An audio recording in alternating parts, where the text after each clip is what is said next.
I know last year it was absolutely crazy. Did you go right down to work? It was last. I think the sugar ran.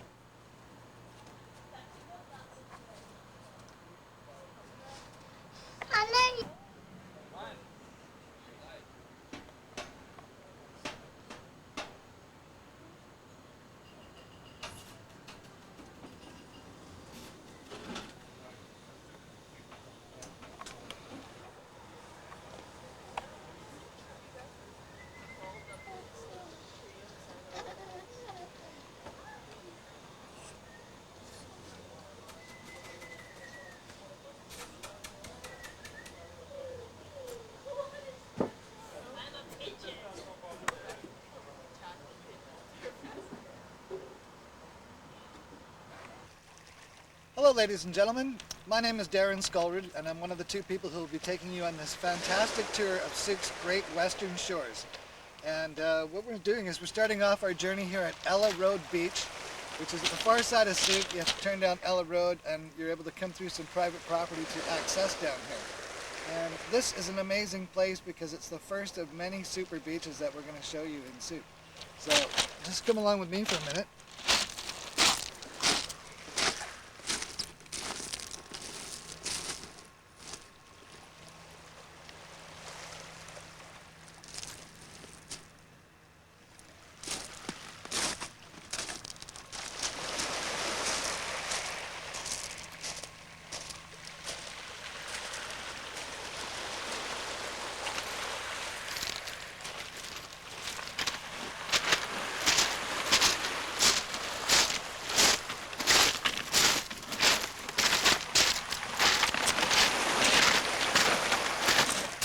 Another great thing about Sooke is all of these beaches are great geological wonderlands, and I'll just point out there's a person in behind us over here with a bucket, and they're no doubt picking up select shells or rocks or whatever, but it's incredible the stuff you'll find down here, and when the water comes in and gets the rocks wet, it makes it easier to spot.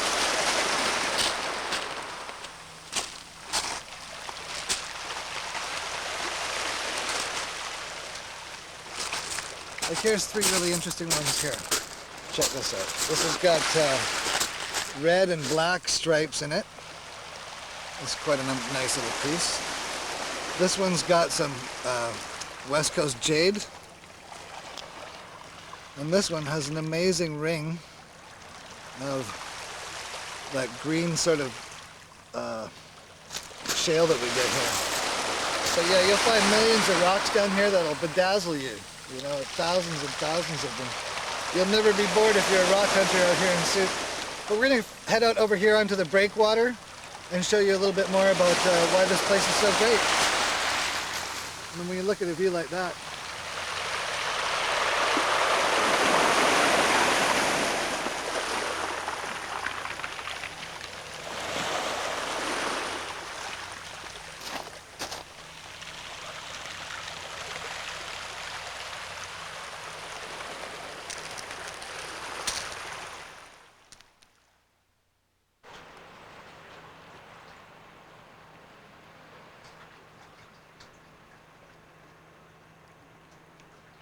and the beautiful Juan de Fuca Strait, and the western shores of Sooke. And then over here is West Coast Road Beach. Right over in the bushes there's a little trail and a small beach that you can get to, and we'll be stopping there next.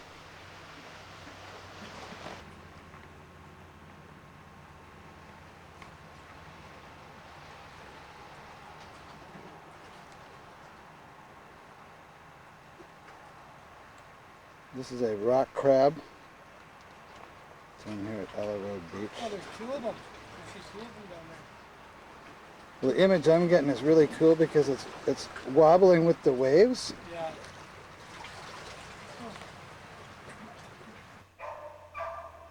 This is just a beautiful little pond on that private property at Ella Road. So I have to call this Ella Road Pond. Probably a zillion frogs live here.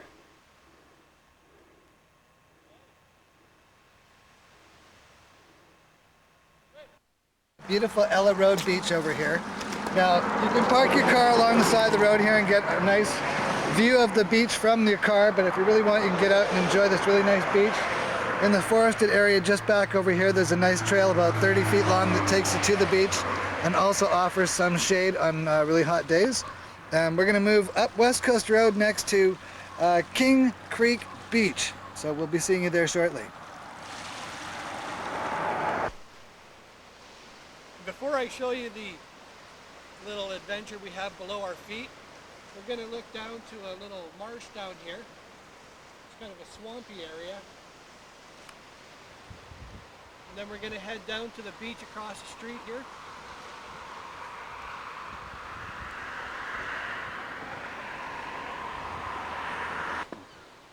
Come on, follow me. We're going to go down to King Creek Beach.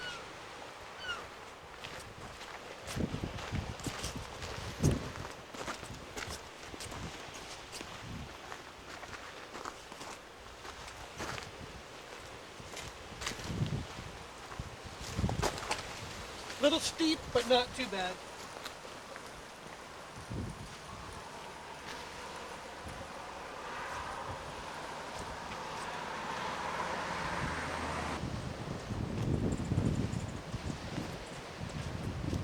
Welcome to King Creek Beach. See, that flashlight's really fast.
Not too bad though.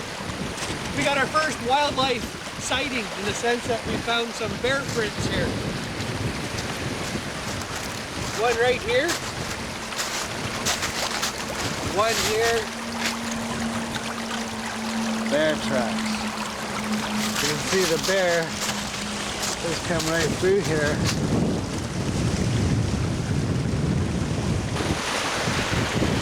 Hey everyone, let's go up this way.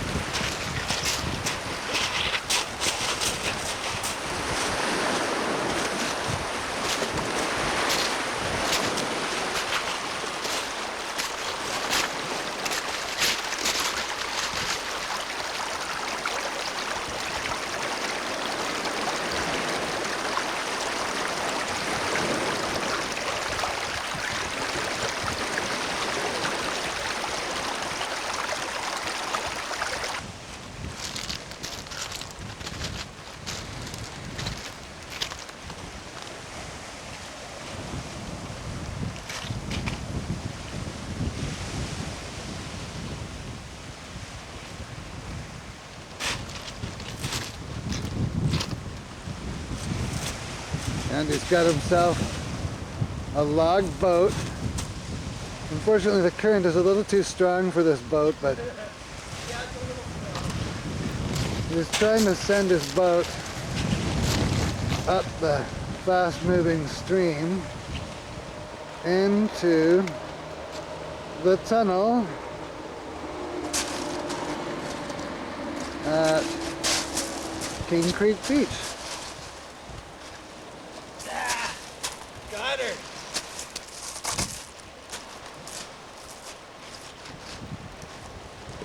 At times of the year, this is low enough in the spring and the summertime that you can walk right through to the swamp on the other side. There's usually always a little bit of a lake right here. You see, Andy's managed to get his log mobile. Look at that. The Titanic at King Creek Beach. So yeah, if you're a singer and you like to have some fun, you get some great audio effects in this tunnel when you go in there and have yourself a nice sing. And the swamp on the other side is quite spectacular as well. As you can see, Andy's found himself all kinds of fantastic activities at the beach today. We encourage you to be experimental when you are out at the beach, because you never know what you will find. He's showing us how he can work the lariat.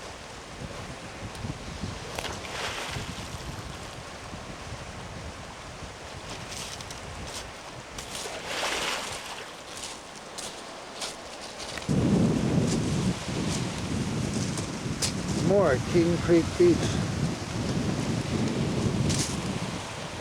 And then in the distance over there is East Sooke Park and Secretary Island.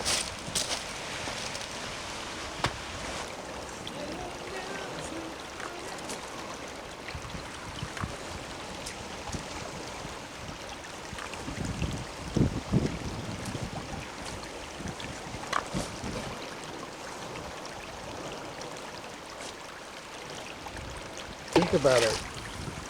Think about it. You could be here.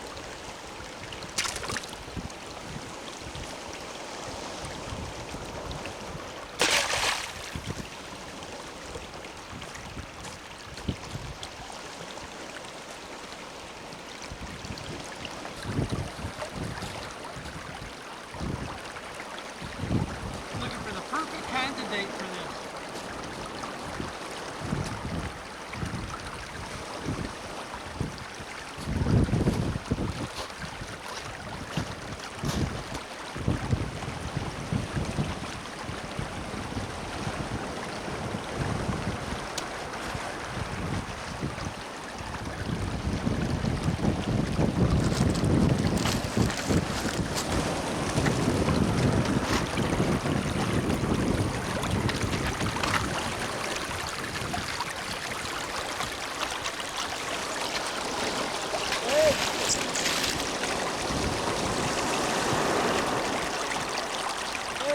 Come on, pal.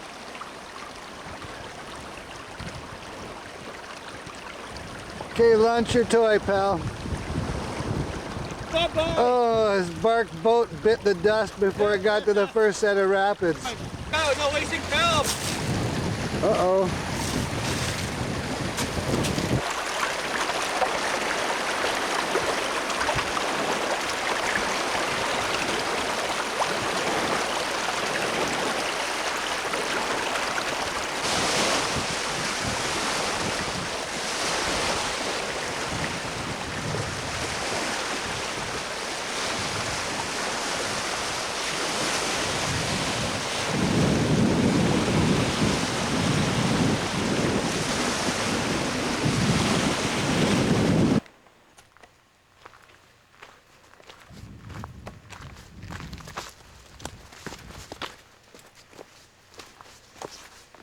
Hello there, everybody. Here we are at the fantastic Otter Point. This is not very well marked, and even this sign is really tucked in the bush, and it's very hard to spot when you're driving by here. So once you drive by the Wells O'Weary Trailer Park, this place is not too far past that, just a few hundred yards. So what we're going to do here is show you some of the fantastic rock cliffs here at Otter Point. This place is great for hiking and fishing, so come on for some fun and adventure. And we have to be very careful about these cliffs because they are very dangerous, but we're pretty sure-footed, so come on this way. Really great place to show you exactly what we've come all the way through. This is the Sooke shoreline over here. Way over here in the middle, in the mist over there, that's the Sooke Bluffs, which we hiked around from Whiff and Spit to, and here we have some sea lions right here again, right down here, Andy. Just watch, they're going to come up about 50 feet. Right there. There's 2 or 3 of them. Must have gone for a fish. Hello there, everybody. Here we are down at the cliffs of Otter Point, and as you can see, we've just come all the way through those beaches over there through Sooke. And in the distance, there's the Sooke Bluffs between Ella Road Beach and Whiff and Spit, and then Sooke Harbor is in behind that little bluff. The highest point is Mount McGuire, and the other rolling hills over there is East Sooke Park, which we've been all through already. And we're going to turn all the way around here. We want to go this way. And we're going to do some fantastic stuff along the coastline here. And this trail's kind of rugged, so just keep it rolling for a second and we'll show them some of this rough stuff we can hike around.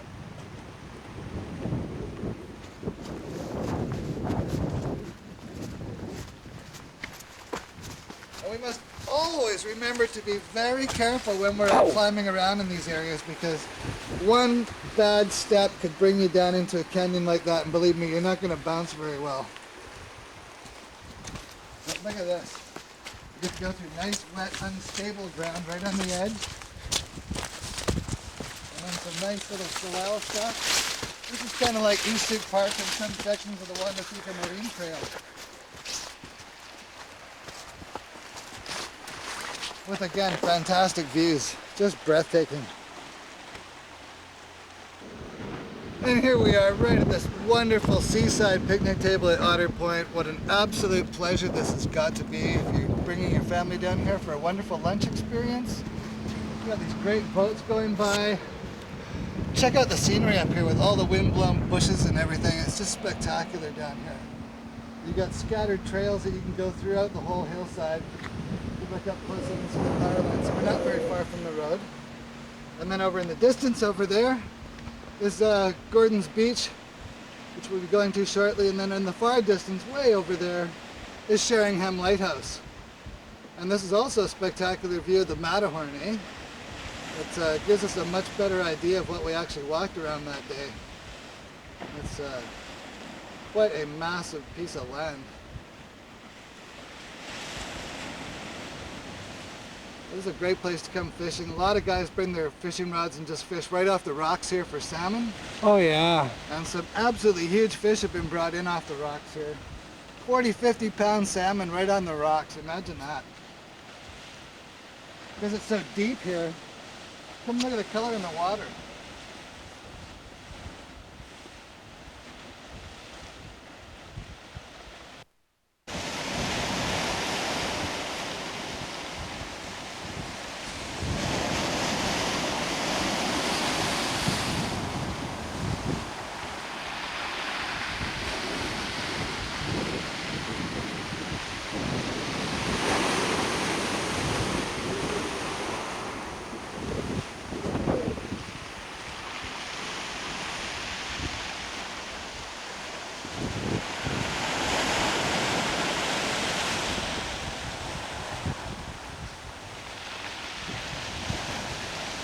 Road. We've just come from Otter Point just over here, and this is a really great secret I want to tune into you. This trail right here is the public access to get down to this beautiful beach here at Otter Point, and you can work your way over to the rocks on the left, and then just to the right on the beach you'll come over to some bigger rocks, and on the other side of that is Gordon's Beach, which is where we're going to next. So stick around for some fun and adventure. So we'll see you in a bit.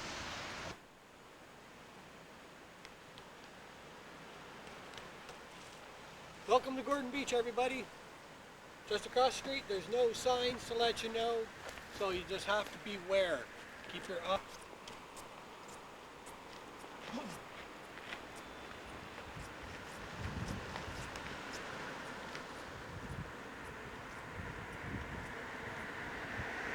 Okay.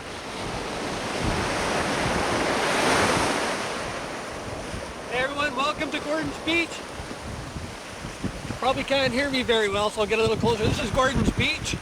We got all these really funky cabins that run down all along the beach here. At one time I would think that most of them used to be just summer homes, but I think people live in them all year round now. There's no reason not to. Some pretty good storms that would come in here. And then if we pan around to the left along the beach, up in the back,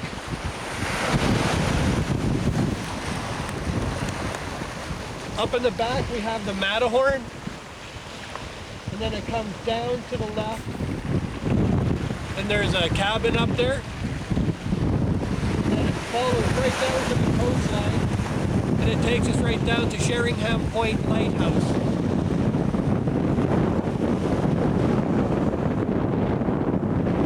There's a fish boat out over here. Headed right down the middle of the strait.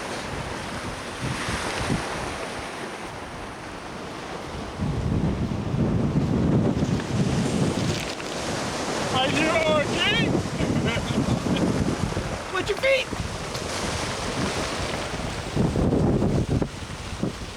It sure is nice out here though. Yeah, Gordon's Beach really is a fantastic place. It really is.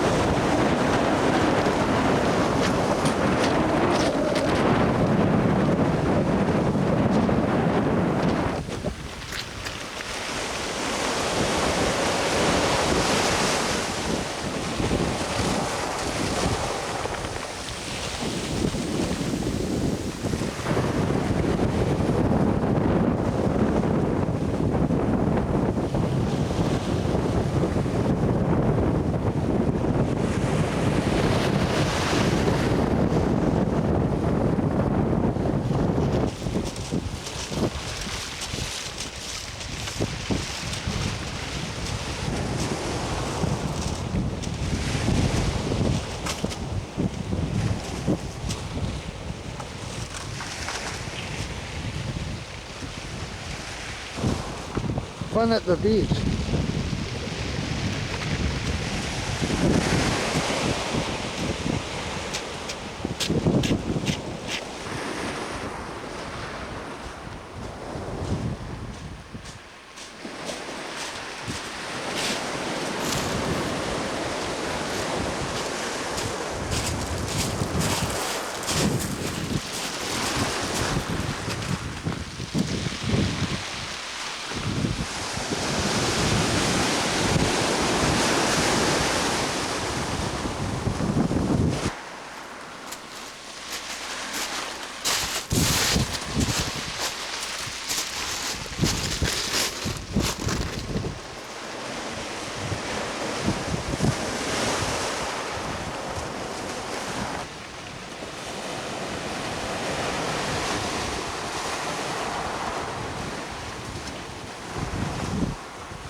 is the man of the hour, Sir Darren of Skaalrud. Yeah, here we are. I'm here too at Gordon's Beach, really digging it.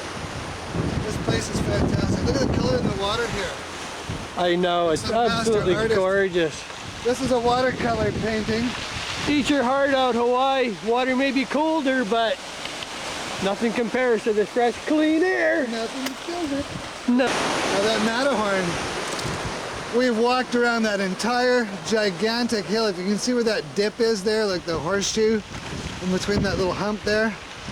We came in from behind that, so imagine this gigantic hill that goes all the way around there. It took us about 7 hours of hard marching to get through that. Sure was. And we really enjoyed it, but we won't be putting that on this tape. Eventually we will end up right over there. We'll get a nice shot of the beach from this side with all the logs and cabin and water and stuff.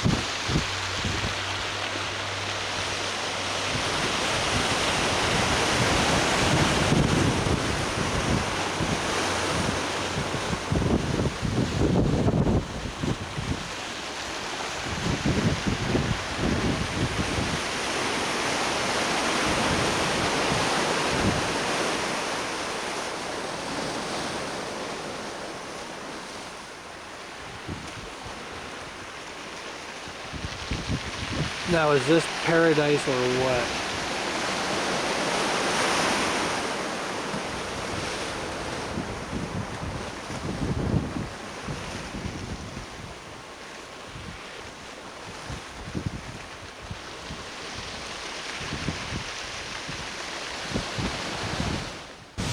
We're still at Gordon's Beach.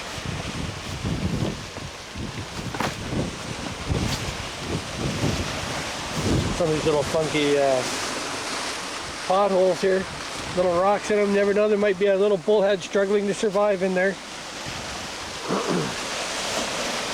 Yeah, we encourage you to take time out, sit down and relax at some of the great spots you'll come to as you're hiking through Sooke. And just check out this wonderful canyon in here. So if you're a rock climber and beach lover, this is the place you want to be.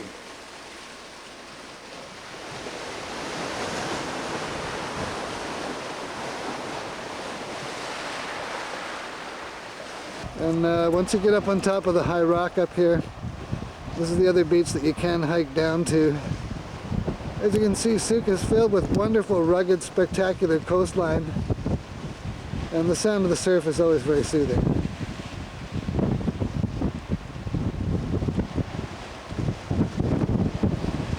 These are some of the funky homes along the Gordon's Beach area.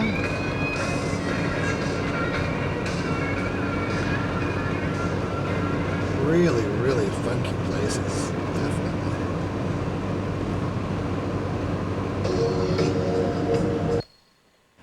Hello everybody, here we are at Tugwell Creek, just on the far side of Gordon's Beach. There's about 4 accesses for the public on Gordon's Beach to get in by all the really funky cabins that are there. And we're just going to show you a couple of the scenic parts of Tugwell Creek from the road here. If you want to pan around over here, Andy. We'll show the bridge. Of course, some of the best scenes that you can get in Sooke, you'll have to get out of your car to really notice them and enjoy them. This is Tugwell Creek, where it meets into the Juan de Fuca Strait. And at various times of the year, the water level is changing from the rain and so forth in the area. But you can walk along Gordon's Beach from where we were earlier all the way over to Tugwell Creek, and at certain times of the year it is passable to continue all the way to the far right on the beach and walk all the way over to Muir Creek Beaches, which is where we're going to next. So stick around for some fun and adventure. We're going to go and have some more fun at the beach.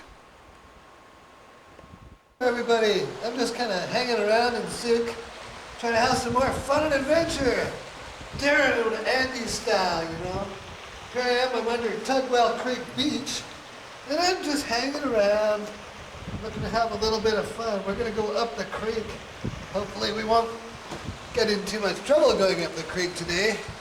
But if you'll come with us, we're going to go for a little exploratory mission up the creek. Without a paddle. No paddle. Paddle is no picking up the rock.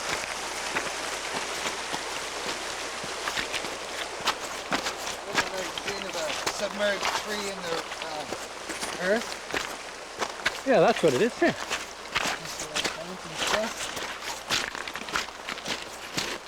Nice deep pools here, crystal clear water.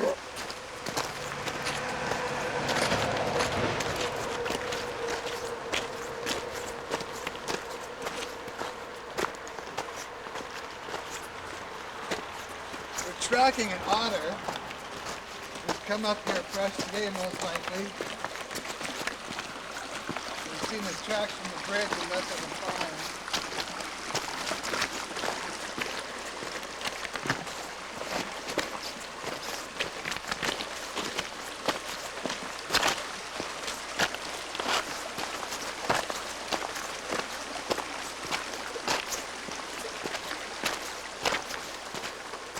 Now, as you can see, Tugwell Creek has some wonderful moments where you can get some real solitude with nature.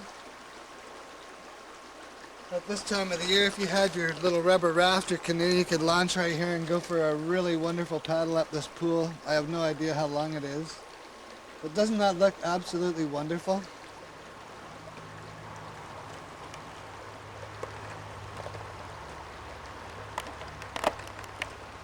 We are on Tugwell Creek at that big pool we're just looking at. Just as we were exploring around the side of it, we came across this piece of mud, and it has incredible claw marks in it.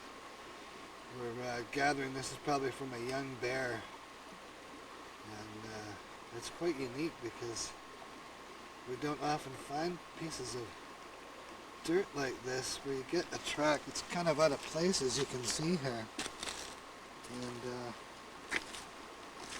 who knows, we might even get an encounter with a hairy creature yet today.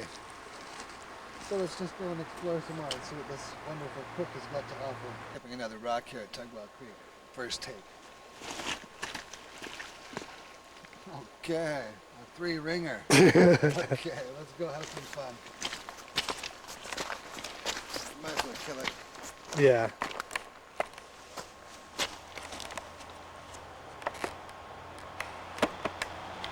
See? Here we are just a few yards up from where we found the scratch marks, and we're now tracking a young cougar. And these are very fresh tracks, most likely within the last couple of hours. We're in the vicinity of a cat, so we have to be very cautious. But we're going to carry on and explore a little bit more. As you can see, the tracks go right up the river here. Yeah, there's some right there. So you can just see the very tip of the claws at the front. Right there. That means that the front two are still sticking out just a tiny bit. Oh, here's a good one right here. There's a good one right there. Look at that. Can you just see the two little holes in front of the foot from the two biggest nails on the cat's paw that stick out just a little bit. So we are definitely somewhere behind a cat. So we're going to pan off for now. Right, what's that? It's gone up into the bush right here. It's gone into the bush. See, there's a whole whack of tracks right here. Oh yeah. And you can see these are very, very fresh. Oh yeah. He was probably down here while we were here. Yeah. Look at them all. So he's just gone this trail right here. What do you think?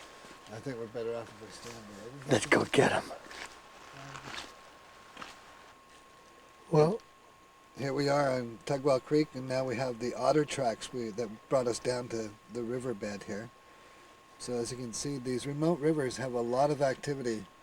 River beds are highways for wild animals. The bears, cougars, elk, deer, bear, and Sasquatch all use the rivers as their main form of transportation. mink. Mink. But you can see the difference with this paw compared to the last one. This has the 4 defined toes with the claw tips at the end, as where the cat was rounded with the 2 tips in the center. Anyways, this is turning out to be a pretty decent adventure just on Tugwell Creek alone. A little more than we expected, eh, Darren? Yeah, it's very quite scenic in here. But yeah, up into the bush here he went somewhere. This is the route that the trail is forcing us to go up. Looks like it's going to be the end of the road for us here. I'm gathering that there's a trail on the other side just over here. Okay, I'm going to sign off for now. Here we are in the Tugwell Creek area once again, and we've got another highlight to show you. When you're in the woods and you come across a fresh kill like this is a very recent kill, and judging by all the cougar tracks that we just found in the area, this was most likely captured and eaten by a cougar. And as you can see, the remains are rather grisly, but they waste nothing. And yeah, so we always have to stay on our toes when we're out here. You never know where you'll find a cat. And just pan up the tree here, Andy, just to give them an idea of where cats can get to. So In a hurry. yeah, so when you're out walking around, make sure you do take time to look out above you, because we are definitely in the close vicinity of a cat. As you can see, this is a natural area for cats. They can hide in the ferns here quite well. And, The skull is gone. It's a raven. so yeah, here we are, and just leaving Tugwell Creek now, going back to the car. Bye everybody, we'll see you at Muir Creek in a moment. I'm sitting on the middle of the Muir Creek bridge. I'm going to come around this way and we'll have a nice little look out towards is a really fantastic place, named after John Muir, the first settler of Sooke.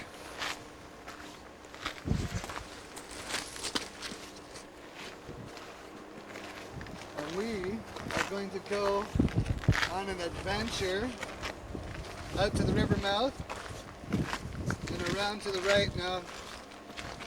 Now that we're right here, if you were to get out, you can easily walk out to the point right here on the left and walk all the way back to Tugwell Creek where we just were earlier. Or you can go on to the right here and follow Muir Creek Beach all the way over to Kirby Creek, and then it runs into private property for quite a while until it ends up at Sheringham Lighthouse. But what we're going to do before we leave the bridge is we're going to go, if you want to pan over this way, Andy.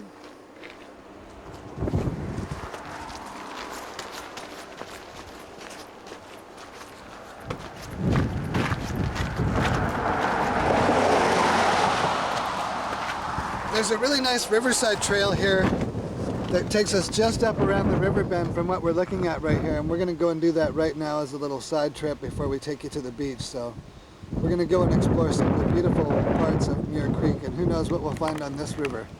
It's got a great section we're going to, so stick around. Creature like Bigfoot, but they call it the Snoqualmie Giant or something. Ooh. And, it's one of these modern made-for-TV shows about Bigfoot where even if the entire camera or the crew that you're watching in the show gets scared to death, as they're escaping, the film crew is still left behind filming their escape. And you have to wonder if they're, how much danger they're actually in. Now, the great part about anything this is you don't have to worry about mud. Make sure you get a good $30 pair of runners on with some great tread, and mud will be no problem to you whatsoever. It's always good to have foot gear, good foot gear. Some old steel slabs in the middle of the forest, something you don't find very often for sure. And this was a very busy site years ago. There used to be a fantastic mill here over 100 years ago, believe it or not. This was an incredibly busy spot. That's why it's all cleared out here with the larger trees, because it was all industrial in here. There was a gigantic sawmill, but we're going to go this way a little bit.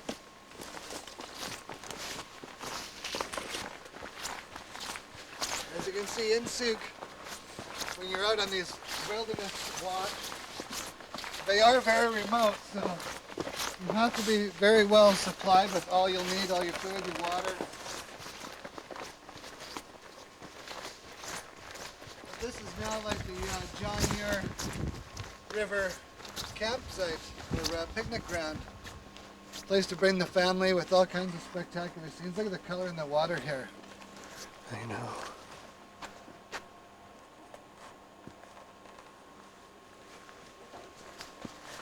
And then right over here is a campground that you could use.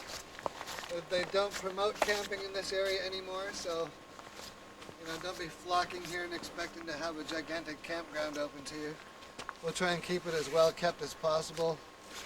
And look again at the color in the water here on Muir Creek. Looks like you could drink it. It's a great highlight. These are what we refer to as natural highway bridges here in the forest. When you get these wind-blown trees, bears and cougars will cross that like nothing. I mean, like a human being can cross it too, but believe me, the wild animals go back and forth across that like it's absolutely nothing. It's like walking down a sidewalk for us. But we're going to go a little bit further upstream here and show you some more great sights.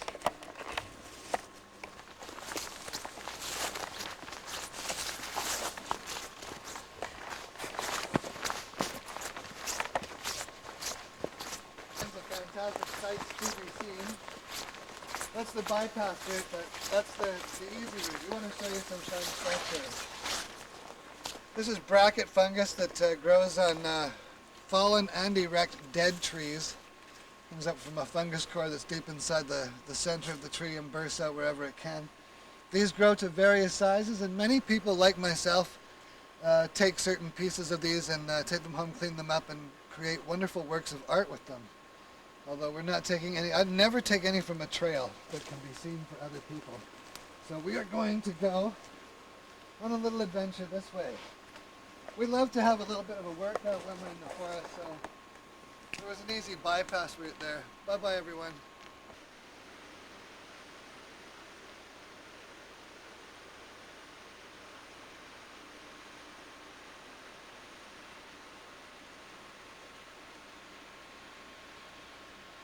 And here we are again down at the pool at Muir Creek. Just listen to the wonderful sound of the water here. Just take a moment and listen to this.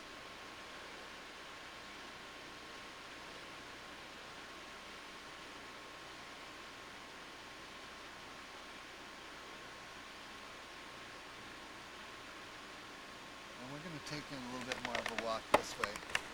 As you can see, the moss has really painted this place well. Just pan over here and show some of this wonderful drapery here. This is just wonderful.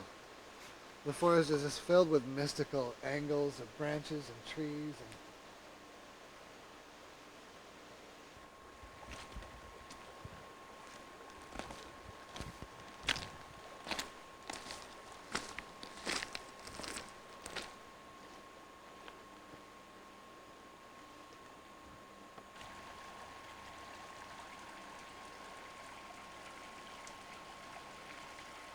And here we are at Muir Creek, and we have this amazing sandstone exposed in the riverbed. What the whole landscape around here really is this type of sandstone is just buried with either dirt or rocks that are making up the riverbed. But we're going to go just a little bit further up the creek here and show you some of the great canyon stuff.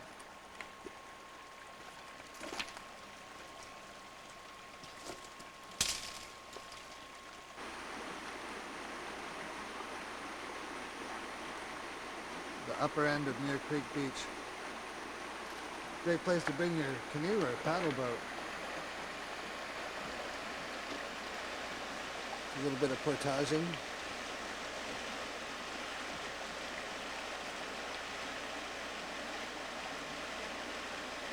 But we're heading back towards the beach now. Buddy.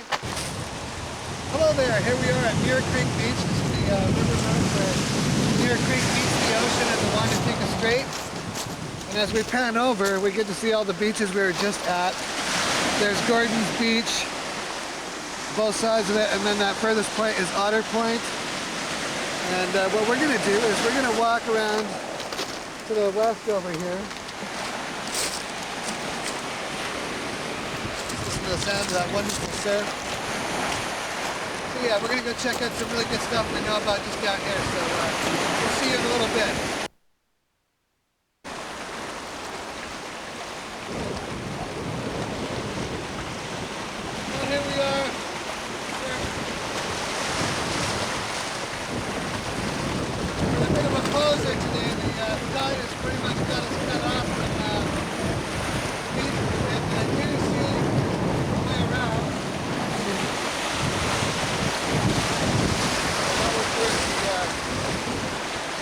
I need you to hold this log still for me so I can get off.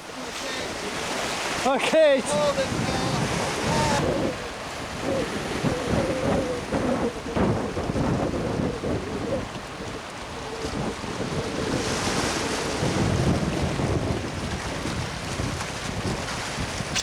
Yeah, we're rock hopping, but while I was out there, I found us a way through, so come this way with us. This is more Muir Creek Beach. Come on. And here we are at Muir Creek Beach.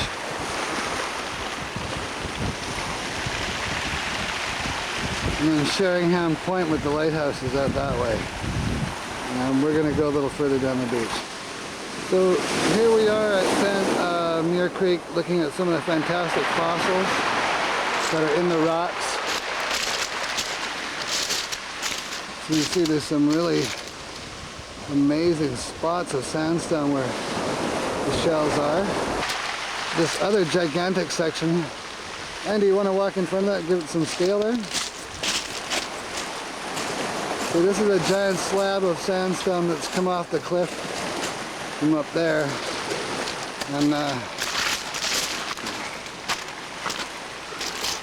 see if we can get really close and see the variety of shells that are embedded here in the rock. Millions of years old. Check out the cormorants on the rock out there.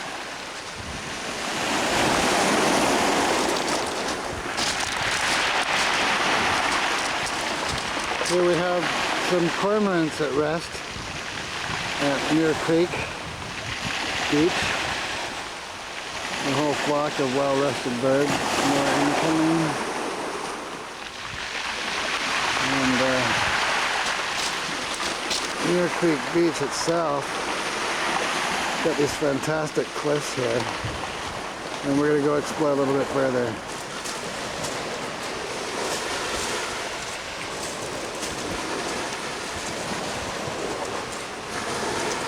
Yeah, Muir Creek. Amazing cliffs. They come all the way up here. And then down this way over to the rest of Muir Creek. And the rest of Sooke where we've already explored. And so yeah, as you can see, Muir Creek is a fantastic spot. And we are totally digging it here. And here we find Andy just having a nice rest at a spot that he's found that he really likes. Check out the rock formations in this area. It's absolutely incredible. It's awesome.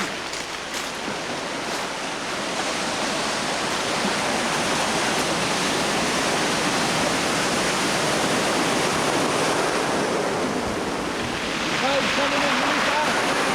Yeah. And as you can see, there's amazing layers of the shells in this rock as well. Very much like we find at Sandcut Creek. All the various layers. Incredible shells.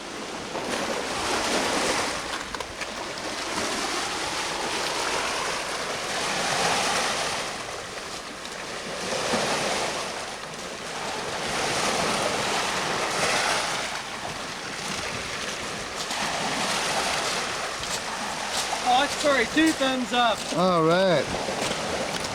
I'm working a guy asked for.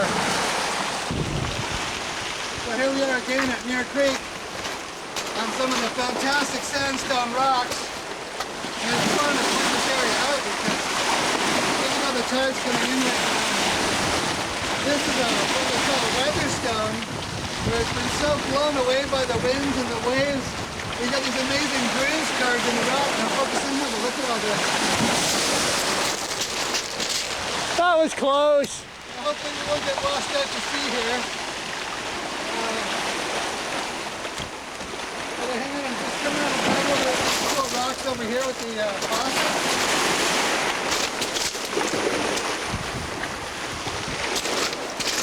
Everybody, here we are on West Coast Road, just shy of the Shirley Community Hall at Kirby Creek Crossing on the bridge here. Just come this way, this is a salmon habitat.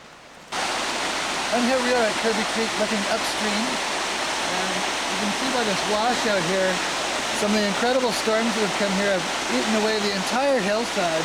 And you can see thousands of years of erosion in the different belts of the clay over there. And what we're going to do is we're going to work our way up into the, what is the...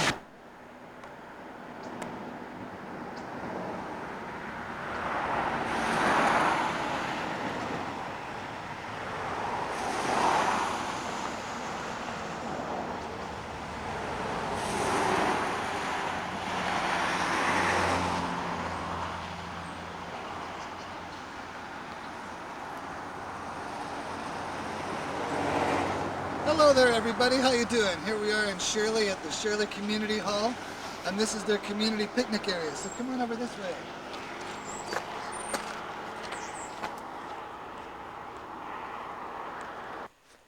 And here we are at the little pyramid cenotaph they've got set up here in Shirley. Lest we forget, this is all for the people who've died in the war and helped create this wonderful community in Shirley here. And as you can see, it's a very, very community spirited area, and they've got this wonderful outdoor picnic area here. They hold a lot of outdoor festivals during the summer and springtime here. It's quite a place to come and party, and as you can see, fireplace done with a lot of the work from the Girl Guides and Boy Scouts that have a couple of camps in the nearby area here. And we are now going to take you down and see Sheringham Lighthouse, which is spectacular for the Shirley area. So stick around. This is going to get really, really good in just a minute. We're going to head back to the beach, so stick around. Here we go.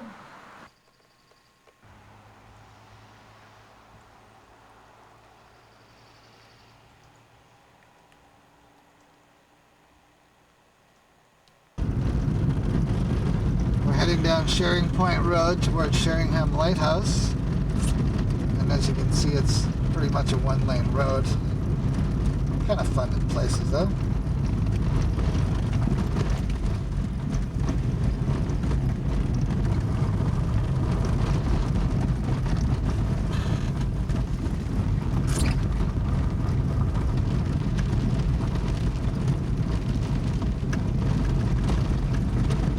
Coming down to the end of our journey via the road. And right here is the gate.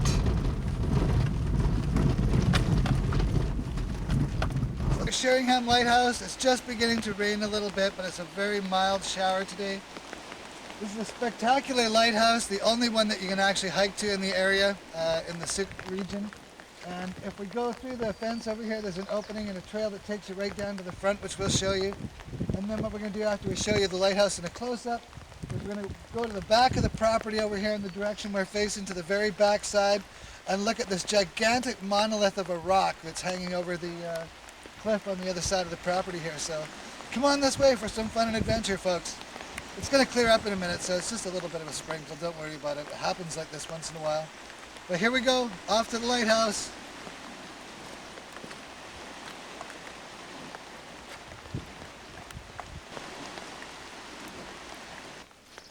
Lighthouse. We're going to take a walk down here and take a stroll out to the end. You first, I'm scared. Okay, follow me.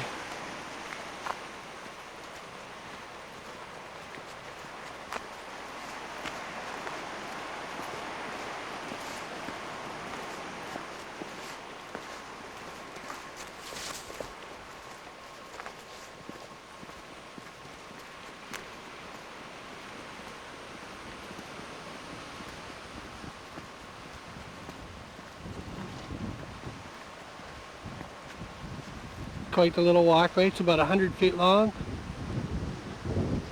About a 60-foot tower, I guess.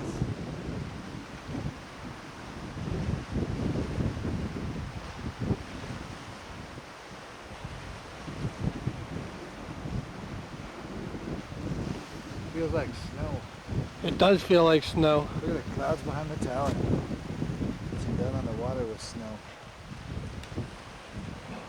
Snow's starting to come in from the west.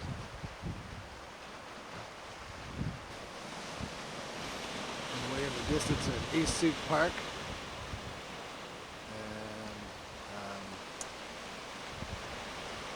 And Otter Point.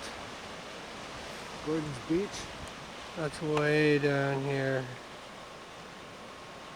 East Sooke Park gave me the furthest point. Yes. Way back there. Extremely good fishing. Yeah, a lot of fishing on Cuba. Fish everywhere. We're going down to the lighthouse. See you later. There's some of the coastline right down by the lighthouse. It's quite rugged along the way here.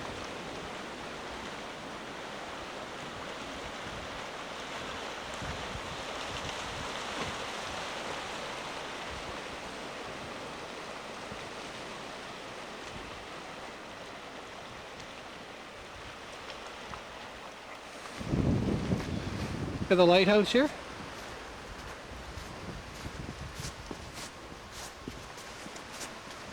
Couple of stairs. Oh, I see some legs up top. Oh, that's Sir I Darren. have to report a crime. A crime? Yeah, somebody's broken into this place in the subterranean level. Oh no. Yes, I just noticed it when I went all the way in the back to the diving board. Show everybody the diving board. This is where you get to walk the plank when you're a bad boy. Right there. The shark-infested waters, if you're lucky enough to have waters below you and they make you walk the concrete plank.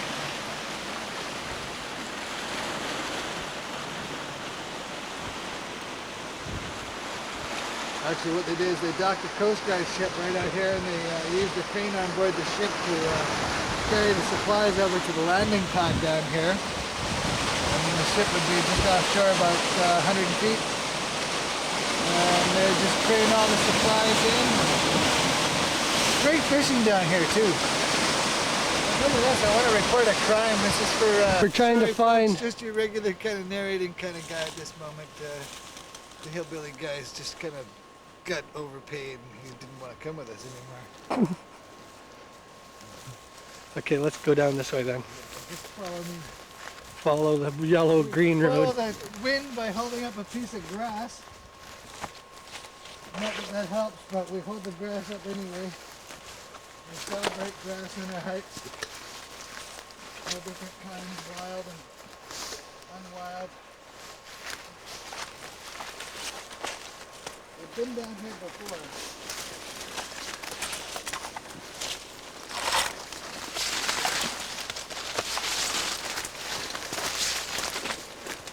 Step over. Oh, you gotta go over logs when we go hiking. You gotta watch out for prickles so you don't put them in your hands. Like I'm going under.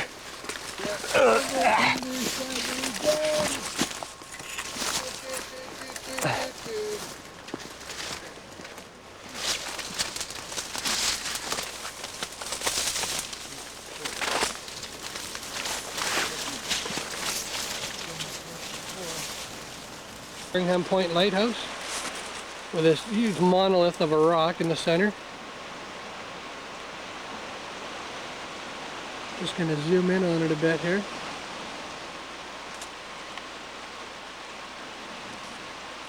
Darren and I were here like 3 years ago, right down on this little beach. We actually found a couple of cans of beer that had washed up along the shore, and this was in November, wasn't it, Darren? Around November. Look at this cliff there. About 100 feet straight down. Yeah, it goes down a little bit. These amazing treacherous waves up close on them make it good. Some nice waves breaking right now.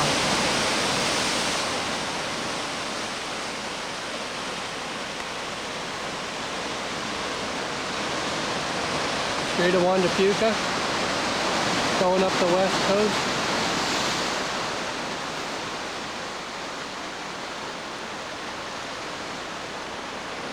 There we go, there's the land. There's the water.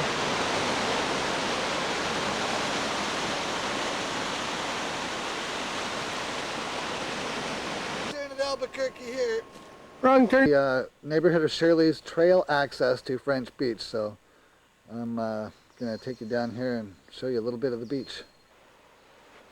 Some of the boardwalk that they put in here to assist hikers when it gets muddy in here, and believe me, it can get very, very muddy on trails on the island here in certain places. You hear the ocean very close, we'll be there. And continuing right along here, come up to this fantastic bridge.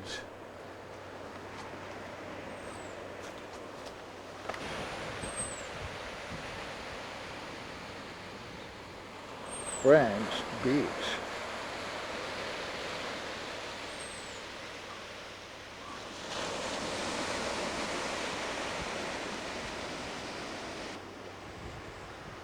This is still at French Beach on the bridge. This is the beautiful creek that flows all the way out of the mountains from up by the Matterhorn down to the beach here. It's quite spectacular. And then if we go this way, here's what we just came through over there. And there's more of the beach. This is more of that great seaside trail that runs inland behind French Beach. So you can see the beach is right here.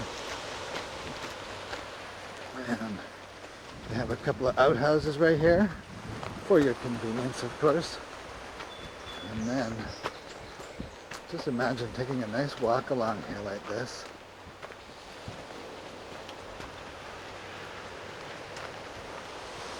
And as you can see, it just goes and goes. And this is again the beach at French Beach.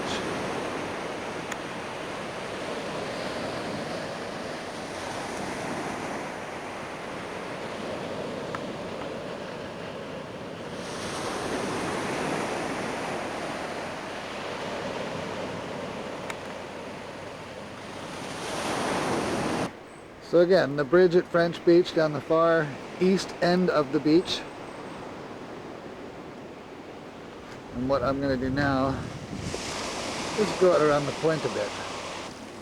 There we are, we're on the far end of French Beach and heading out into the rocks to go around the point to look towards Sheringham Lighthouse. And here we are, getting around the point. We're going to look at some of the funky rock formations, and we're going to press on just a little bit further. And this is as far as we can get because this sea cove here, and just over the rock here is another gigantic sea cove, no doubt. Judging by the rock formations, there's probably quite a few sea caves around this area.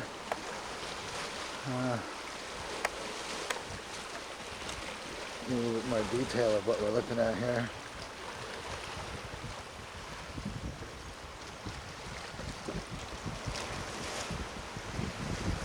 Definitely some very strenuous cliffs around here indeed.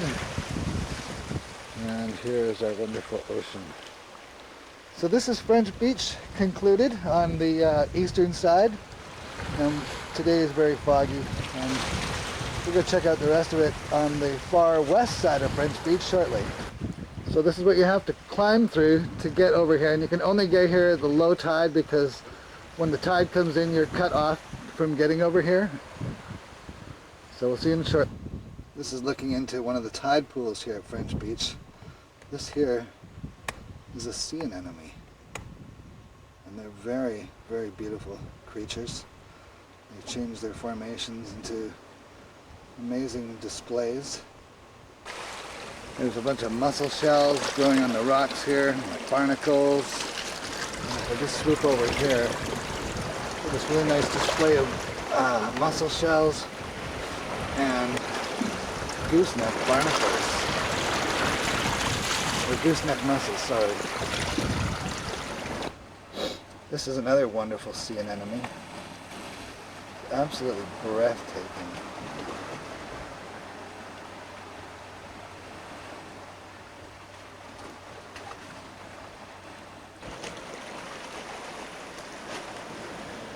French Beach. What a thrilling adventure, hey? Sticking out. This one is immersed out of the water as the tide is out, so it's resting. 3 friends living in the ocean.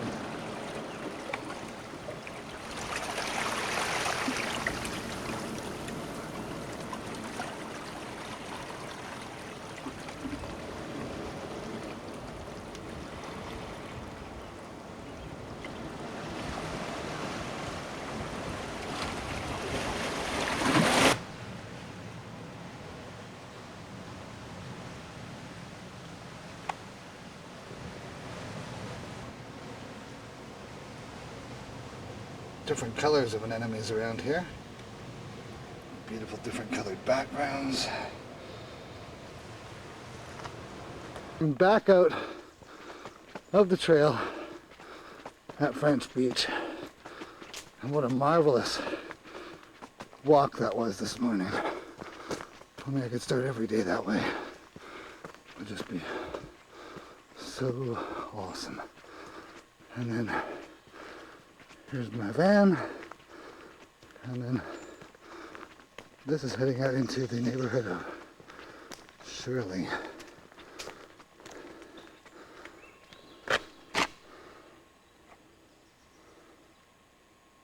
Traveling along West Coast Road, coming around the Great Corner where we get this fantastic ocean view. And we're heading on down into the neighborhood of Shirley. We're going to be going to French Beach in a little bit here, so stick around. Here we are at French Beach, just off West Coast Road. And over here is the sign that takes us over to Victoria, Jordan River, and Port Renfrew. So you can see we're making some pretty good traction in our journey, and we're going to be...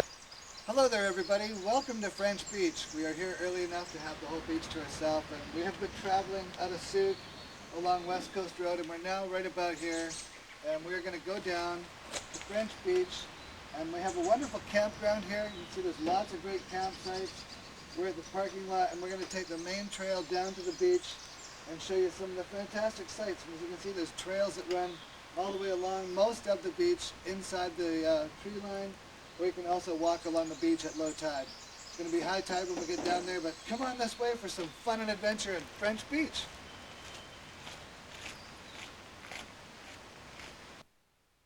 Board and the mammal board, which shows you some of the incredible wildlife that you might see while you're visiting French Beach.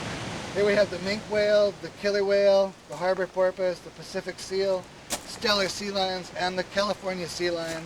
And we also have these fantastic gray whales that come along here quite often, and we may get lucky and see some whales in our journey here today. So come this way, we're going to go see the beach now, but actually maybe before. So here we go, down to the beach at French Beach.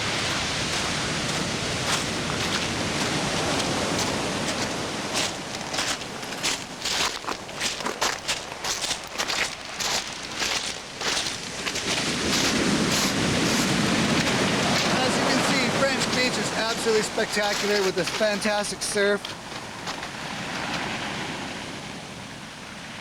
Down in the direction where we're looking over here, in the summertime when it gets really low, there's some fantastic sandstone formations. You can see the sandstone cliffs over there, but there's little tide pools and little canals that you can snorkel dive in. It's really amazing.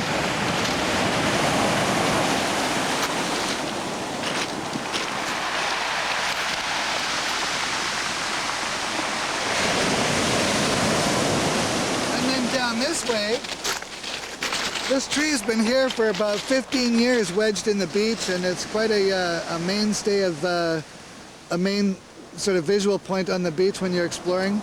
You can walk all the way down to the end there and around the rocks if you like at low tide. There's a trail that goes inside the tree line right here, which is a really nice walk. You can do a loop tour that way. And as you can see, there's a rock line here, but right where the surf is breaking here, this is all sand, so when the tide is out, this is a beautiful sandy beach. You can just walk end to end here barefoot. You find millions and millions of amazing rocks down here. I'll show you two quick examples.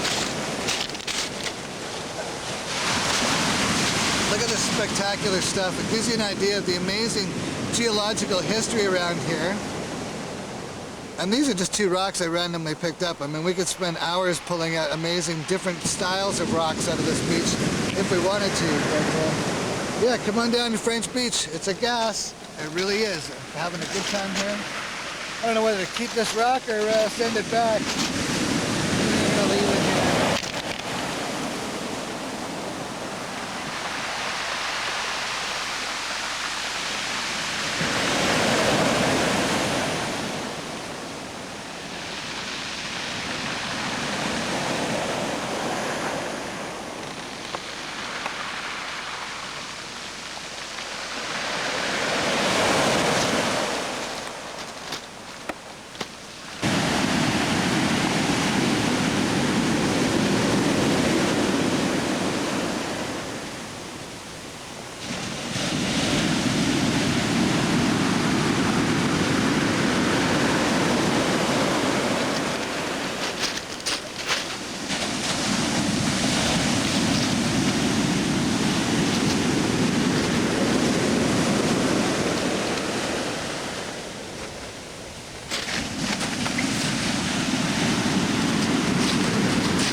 Ride the wave.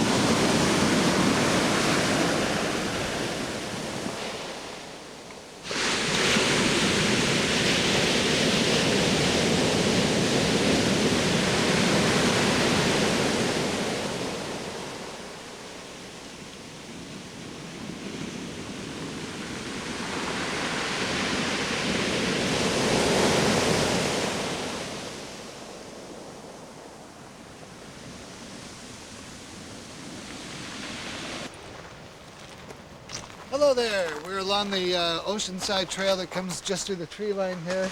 This goes all the way to the end of the beach. Actually at the far end there's a creek and a trail that goes all the way over to the residential area of Shirley.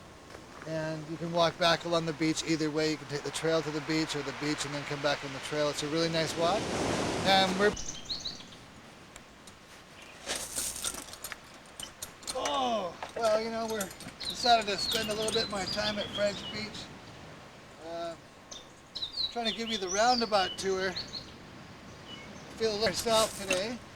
And as you can see, you can have a lot of fun on a spinning swing here at French Beach. This is the playground area. Look, a regular jungle gym. Not quite like at Clint's Lake, and I'm not going to knock myself out on this one because it's wet. And just over this way a little bit, as you can see, there's lots of great picnic. You can have campgrounds here. Burn your hot dogs, get a nice fire going, have a wonderful family side picnic here. And then over this way, other than the great washrooms that we have,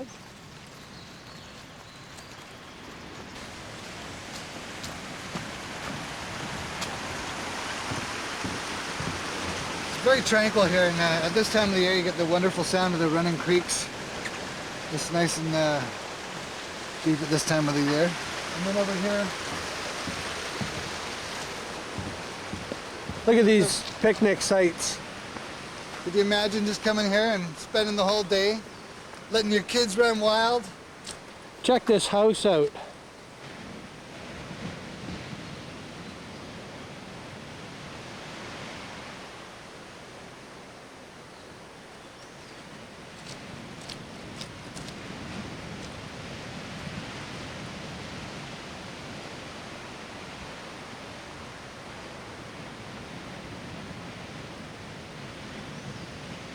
What a house.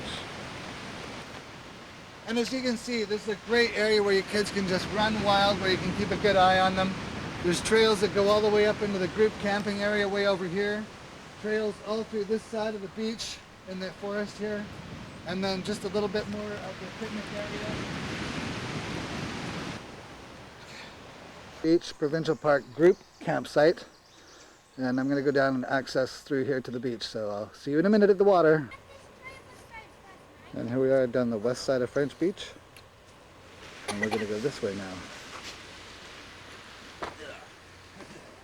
And here we are at this amazing sandstone plate. And I'm going to show you the canals that you can snorkel through. Some of this amazing sandstone. You can see the way it's kind of come up, boiling out of the ocean here.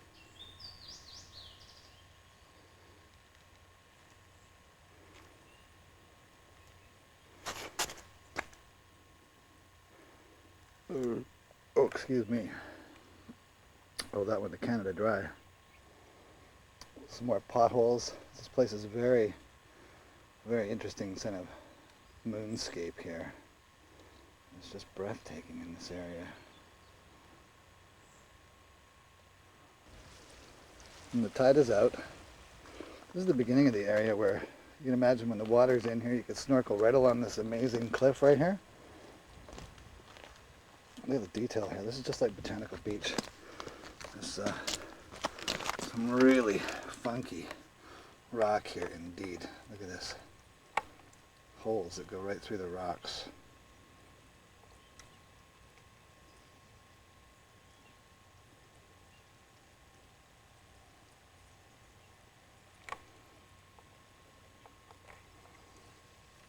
Incredible, eh? Potholes. Tide pools, cool stuff. Again, some more really, really far out rock formations here. Just breathtaking the way that this sandstone is all sculpted like this.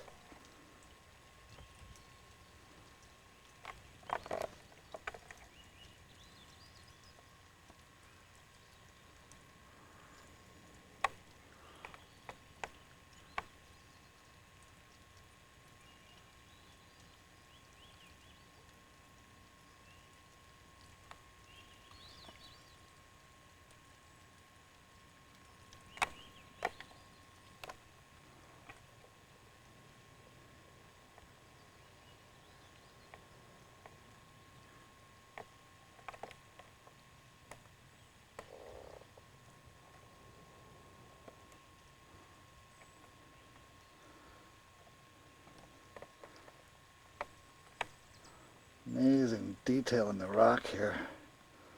So sculpted. Oh, this is just amazing detail. The whole edge of this is sculpted out. Seaweed holes.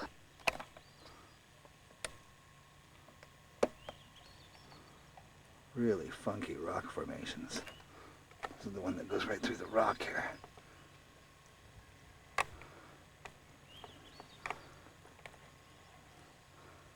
Funky stuff. Mussel shells everywhere through this incredible moonscape at French Beach.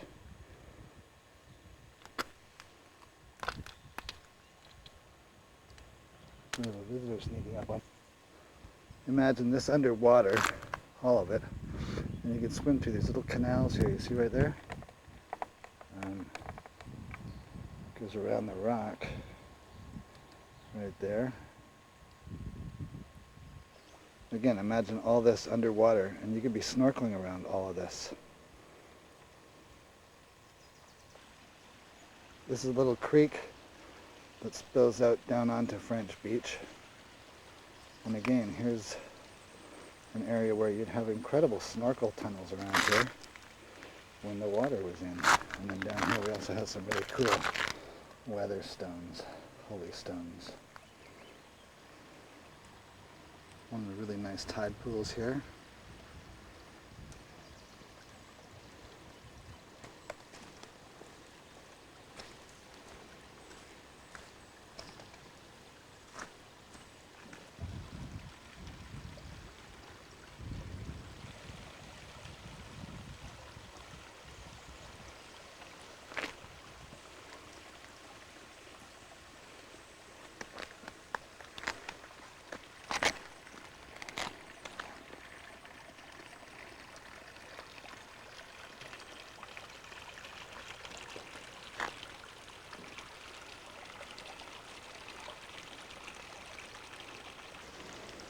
Sandstone tide pools at French Beach.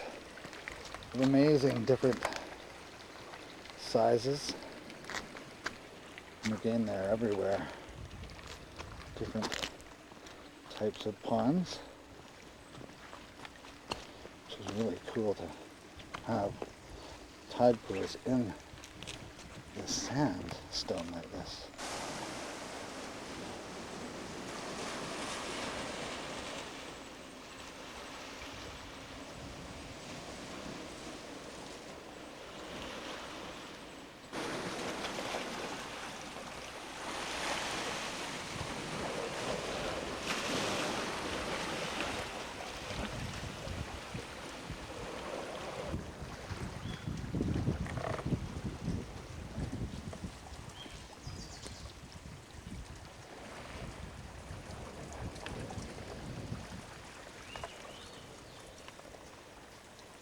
And more French Beach. Is this ever a great beach, eh?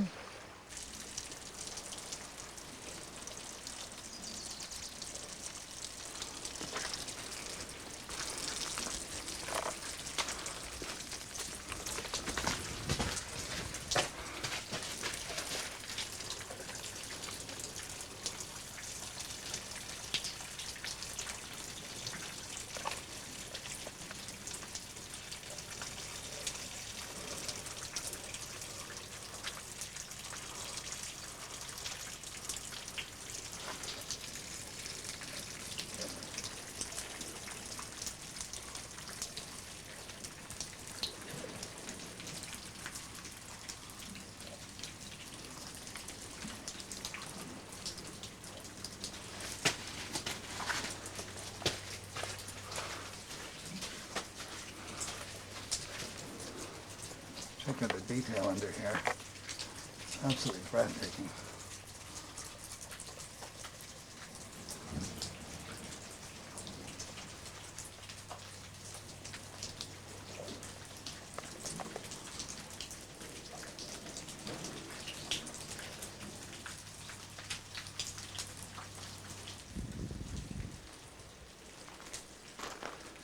And that's where I just was, getting that wonderful sea cave-like image right from underneath that rock shelf here at French Beach.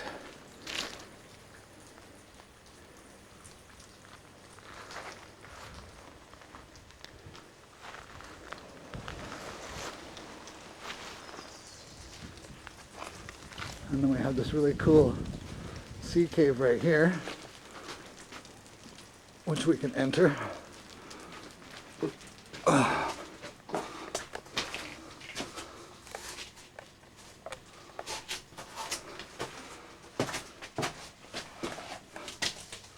is what it's like in the back of these sea caves. It's just absolutely amazing in here.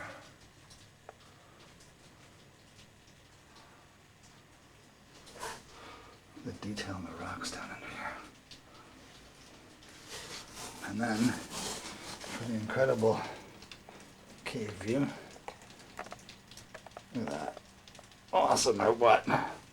French Beach, man! I love it at French Beach! Ow, yeah! I love being in caves. I think I used to live in a cave in a past life or something.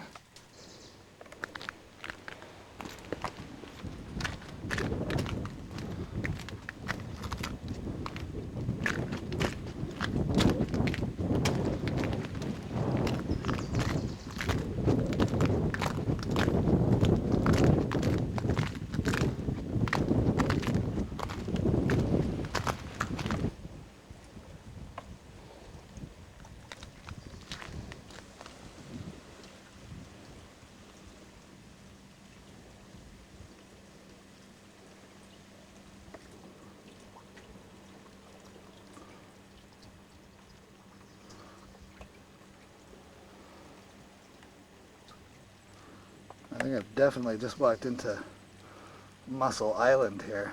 There are thousands upon thousands of these incredible mussel shells. This is just a amazing treasure trove of sea life here. It's beautiful sandy beach here. It's about 2 feet deep. Right there, a nice sandy bottom.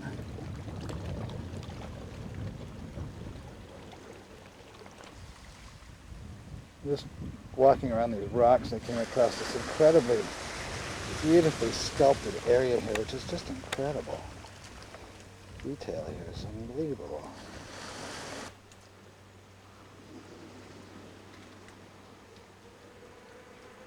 Beautiful sandstone hoodoos here, just incredible.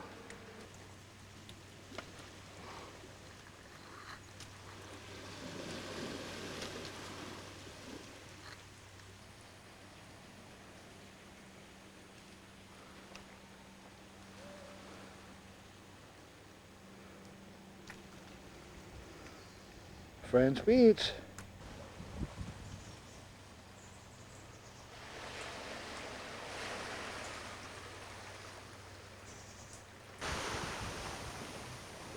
This is as far as we can go at French Beach because the tide has got us cut off, but as you can see there's all this beautiful sandstone down here.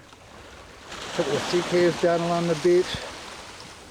And then as we go further along it gets rockier and rockier. And now we're pretty much done down here at French Beach. We might find a few more highlights before we leave. Thank you very much for coming. This has been a great place to hang out, eh? Hope you come here and enjoy yourself some great time in the near future.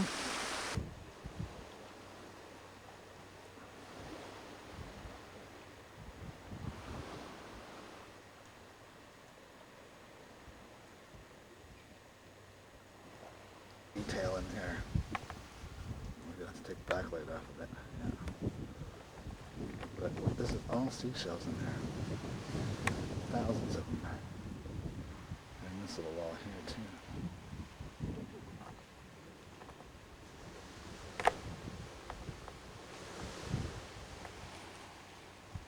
Amazing sandstone formations here. Starfish clinging to the rocks. They usually come in groups like this. Wherever there's a good place to hang around, you usually find 2 or 3 starfish together for some strange reason. But isn't this a great place? Look at the erosion in the rock here. And again, all the incredible mussel shells. And this rock is just carved out like wonderfully.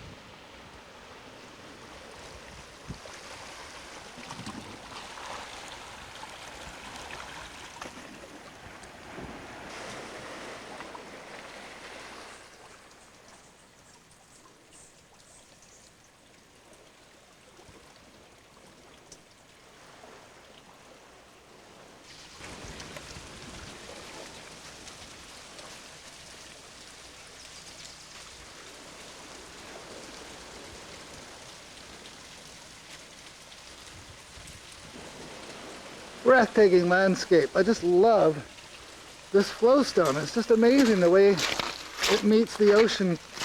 That's truly breathtaking.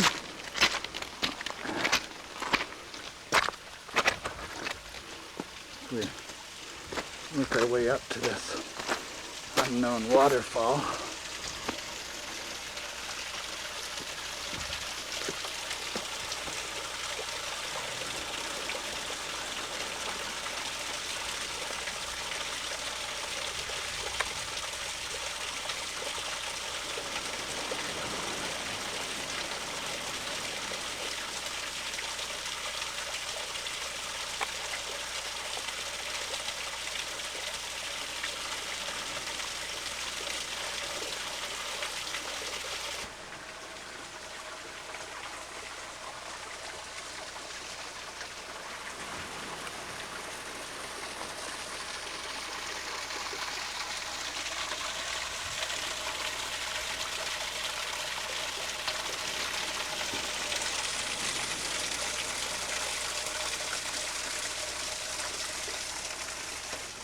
This is a part of a fossilized seashell I found right near the waterfall. There's an abundance of little pieces of shells around here in the rock. Quite significantly big. Oops. It's really an amazing little fossil here. And there's a couple other pieces right there.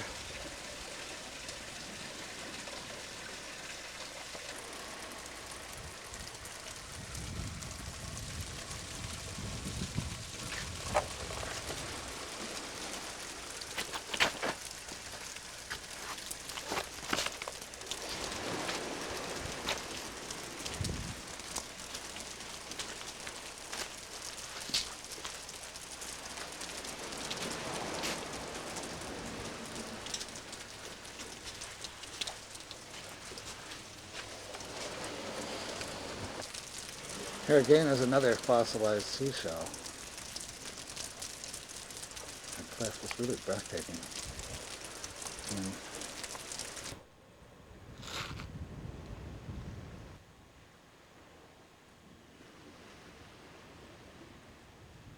Another fossilized seashell. This one is a mussel shell, which is quite interesting.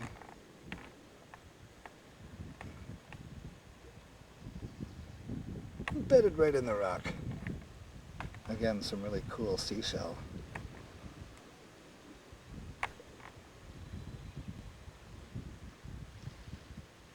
Fossilized seashells.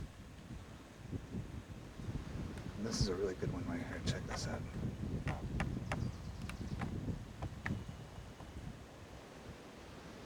Before I do that, while we're at this point, up on the bluff up there, way up there in the trees, is a couple of old cabins that we know about, and we're going to show you a comedy clip that we did up there a little while back when we first started working on this project. But so yeah, it's like he's going to zoom in, and then we'll switch some footage of being up there and zooming back on the beach. It'll be a magical mystery tour. There's the main cabin. Here's a little side cabin. What the heck was that? I just heard something. Sounds like it's coming from within this cabin. What is that? Oh my God. Well, let me tell you about a story about a man named Jed. Poor mountaineer barely kept his family fed. Then one day he was out looking for some food. Somebody kicked in his door and he got awfully rude. He got upset, there was garbage everywhere. Like this forest, the way that he cared. All the birds and the bears they bring, nothing but joy for everyone to sing.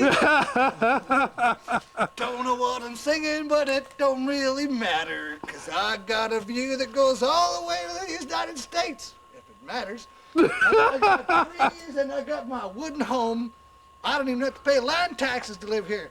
But you know, I ain't got no electricity, no running water, no cable vision TV, no internet, and no fridge, no stove. Not a single luxury. Sometimes I ain't even got a book of matches to bleed of. But I got a whole whack of paperbacks in there, blow your damn mind. I've got a moldy copy of The Lord of the Rings in the small house. If you want to come check it out. Gonna be opening a bed and breakfast here pretty soon, folks. not even have a place to advertise. I'm gonna nail a sign on down the road. They're gonna wander on up here and they get the mind's blown. Anyways, I think that's really scary. Watch this. Yeah, that works. Real hillbilly there, boys. Oh my goodness. I'm gonna take my hat off to that one too. That's the scariest thing I've ever seen this year. Oh boy. Good thing for modern technology we wouldn't be able to get away with this stuff. Anyways, that's all I got to offer. They only paid me for 9 minutes. Now you get 5 of that on color. So see you later, folks. Hope you enjoy my home and come to the bed and breakfast. It's gonna be a great time. Yes, folks. That was Darren Skaalrud. This is his new home. He enjoys it.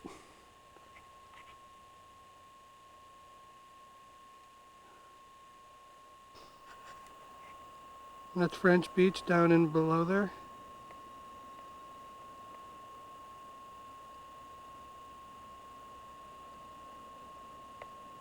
Such artwork.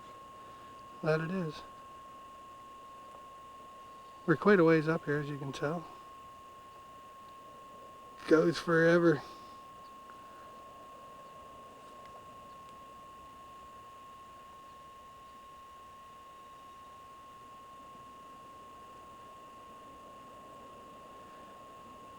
Hope you can hear the surf like we hear it. It's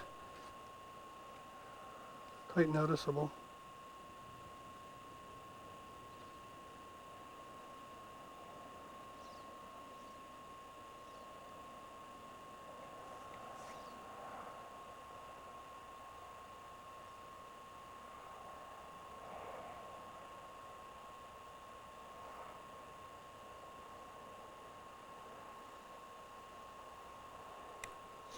Signing off. Say goodbye, dear kills. The old trail to get to Matterhorn. And the old trail to get to the Matterhorn, which is way in the background as we're coming into. It's getting quite windy out. At least it's not snowing up here yet. Not yet. It won't be long though. That's the Matterhorn. Darren and I have been up there. Twice now. Twice now. And around it once. And around it once. See how far back it goes? We went around all of that you can see. All those rolling hills are all connected in one big loop, and we walked around that whole big hill. Must have been about a 7-mile walk. At least. See you later. Yeah, we're not. I think we should stop by and just have a quick say hello to Darren and give him the best for the new year, and we'll see what happens. Let's just see if he's home. Hey? What's that noise in there? SST, man. Hello! Oh! Oh! Oh, hey, what is this? You a television crew guy? Who are you guys? Must music or something? You the same guys who were in here last year about this time when I was living in the big cabin? Well, if you're the same crew, I got some great news for you. I've been working my butt off. I'm really sore back lately, too. But anyways, the bed and breakfast is now wide open. As you can see, the door's wide open. That means I'm now open for business. This is one of the best one-bedroom bungalows. Oh my it's God. about 7 feet by 5.5 feet, and it doesn't matter which way you stretch, you're going to be comfortable. You can even hang yourself upside down, have yourself some aerial fun. You've got good, strong cross beams up there, but you got to bring your own rope and saddle there, folks. Hoping people like the Dallas Cowboy cheerleaders will come along here. Noose. And, well, you don't bring a noose because that'd be like cutting off all the fun too quick. You know, you gotta wait till the sun comes up. Anyway, you know, this place is built for lovers. Don't mind the broken windows in the back, folks. They didn't have a chandelier, so they kind of got a little lost and they put their feet through the window one night. We got a guy coming up here. He's got about a 5-mile walk from the road to bring the new glass up here. You see, the last people were kind of camping out here, and they're showing me how it's done, so I was just in here kind of grooving with the mess. You know, it's kind of trippy. They got headphones, but I thought they plugged it into the book. I was trying to get batteries in the book, but I couldn't get no sound. And I had 3 or 4 books. I was stacking them up. I figured maybe they'd make a power outlet or something. And they even left me a blue blanket. The guy was like Linus, I tell you. I'm surprised he left the thing behind because it wasn't anywhere without him when he was here. It was either stuck in his back pants walking around. He looked like a blue-tailed fox. Crap, I've been nothing like it in about 50 years up here, man. We don't get no wildlife like that. We get cats, big cats sometimes. We get big cougar cats, you know, the ones with huge, sharp, nasty teeth. You ever seen Monty Python and the Holy Grail and they got a white rabbit? Well, we got big killer cats around here. We got black bears. They can run up this thing just like it's a friggin' highway, all the way up and all the way back down, faster than you can look up and down. And sometimes I look up just to make sure they're not looking down. And my cabin's getting a little bit rustic. The roof's gotten a little blue. Sometimes we get moss growing on there, but we decided to put plastic on first. That way the moss can grow on the plastic and we can adjust it as we like it. And we got this great view out there. We watch boats and submarines and sharks and whales and fish and otters and all kinds of dangerous marine creatures. But we're lucky, they all stay down there. We just got to watch out for the furry critters up here. Had a bear in here last week. Boy, he was really nasty. It's Smokey the Bear, you know. Guy comes up here with his own walkie-talkie trying to ask me if I got any of that wacky stuff around here. Told him he's the wacky one walking around looking for people looking for wacky stuff. Crats. We live out in the woods. If you want to get wacky, you go to the city, right? Goddamn bears out here chasing me around. Smokey boy. Fix him, I'll tell you. Thinks I drive a car. Craps, I can't even ride a bicycle, man. Ain't had no wheels my whole life. I've had two blocks, that's all. I've had a chopping block and a sitting block. That's all I got. Mom, this is my big cabin. This is the one my daddy built, yeah. Ouch, watch your head before you come in here. He used to bang his head just like that, too. He used to fall asleep right here in front of the door. And somebody's been nice enough to rip the door right out the hinges. These are real good Buckerfield hinges, you know. These go back, way back, probably about 1968, maybe earlier, maybe 1966. Real vintage edition hinges, you know. But they're not really working that good anymore. And of course, this is the kitchen table that my mama used to sit at. And the stove where Mama used to cook all the great grub. You know, we used to get salamander soup and all kinds of great stuff. One time she cooked up crawdaddy crayfish breakfast with pancakes, and we didn't have any pancakes. We just ate the crawdaddies and the crayfish, and that was just wonderful. One day we had a possum in here, and we decided to keep it. And it ate everything that we had. And we couldn't get it out of the house, so we moved into the little cabin for a while till the bloody thing died. It was 12 years we had to wait. He was ferocious. We called him Bob.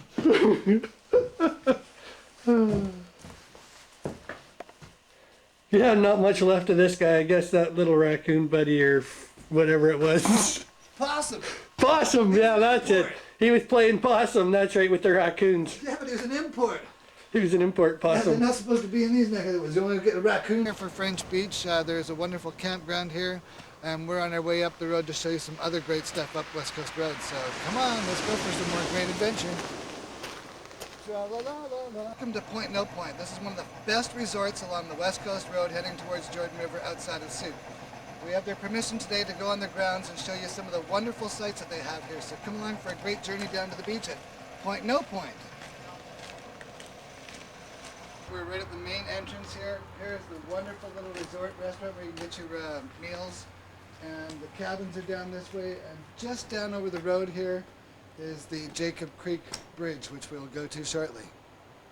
We'll show you some of the really cool cabins in a moment as well.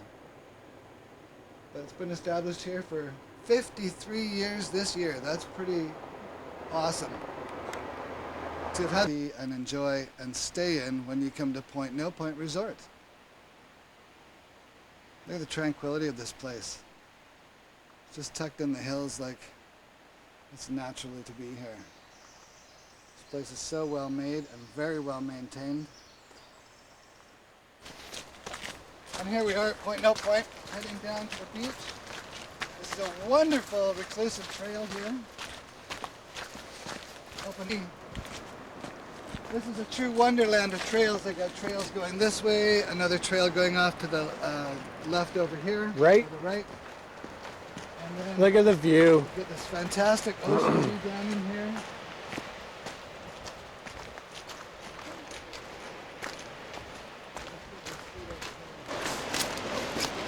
And here's where we're going. We're going out to an island just over here.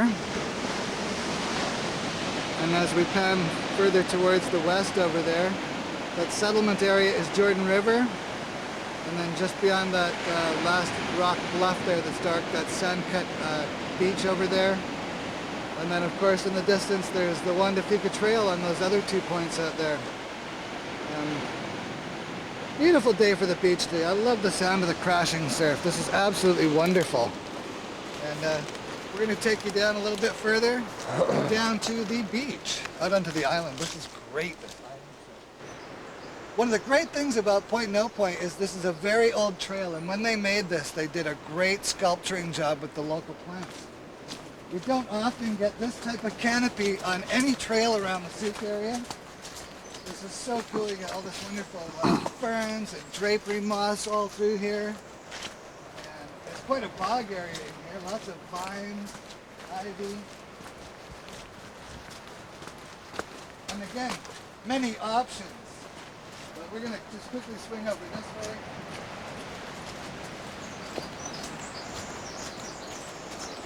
And there's the beach once again.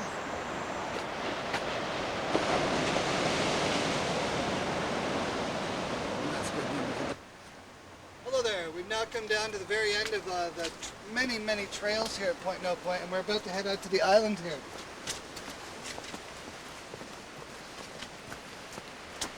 I just love this bridge. This is so wonderful.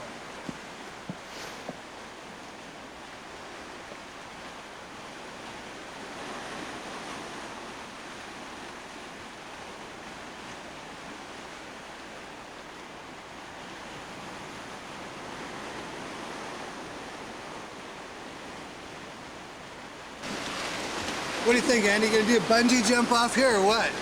Bungee? Yeah. Let's see if I can do it from here. It's pretty low. Not much room.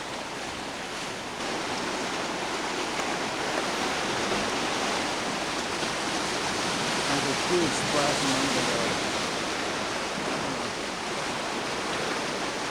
As you keep going past the road, some of that's where the trail gets really bungee, but you see shrubbery. Shrubberies? Shrubberies, I'm not kidding. In search for a shrubbery. Come and check this out, it's like a garden.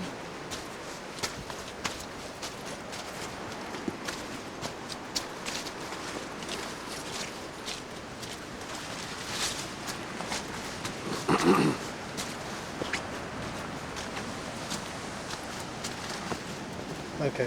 Do take in the sights. This is one of the greatest places along the west coast. You get the sound of that flowing surf around here. Tranquil solitude.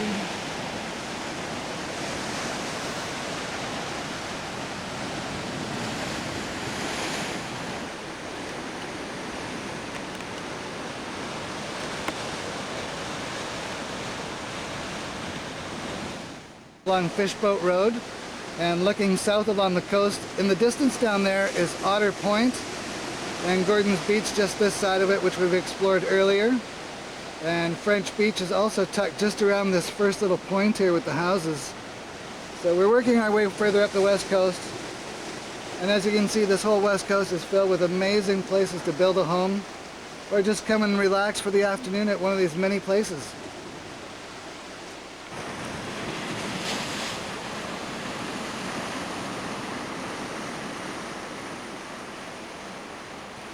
Make sure you zoomed all the way out.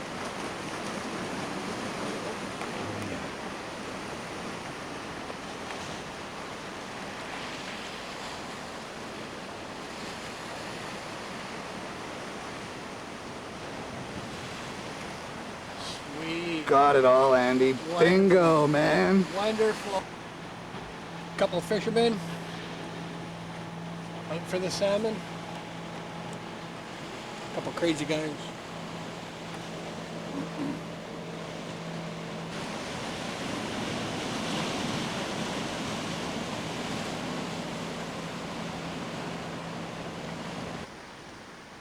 For all you GPS trackers, there you go.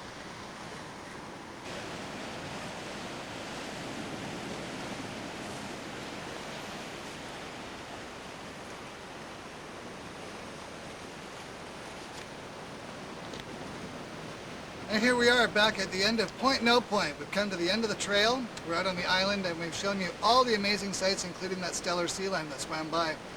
And what we're going to do now is we're going to head over towards Sandcut Beach and show you what Sandcut Beach has to offer. So if you are interested in having a really wonderful holiday, book yourself some time at Point No Point Resort. You'll really enjoy it. They are in the telephone book and they have their own website. So do check them out at Point No Point.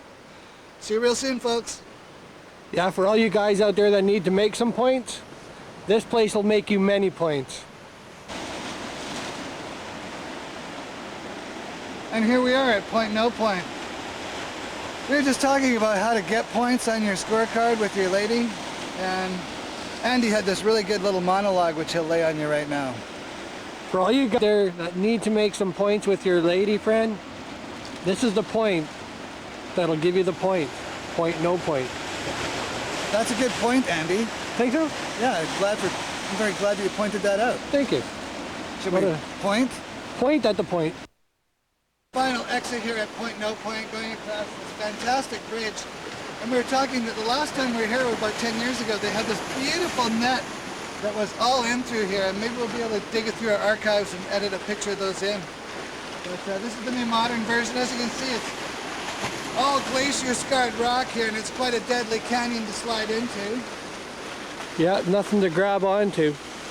It's about 25 feet down. Probably right now at least 10 feet deep in there. Still at Point No Point, we're headed down towards the beach house. Absolutely awesome. This is an incredible adventure, I must say. Wow. Let's go. All right, let's go have some fun down here at the beach. Guests only. We're a guest today.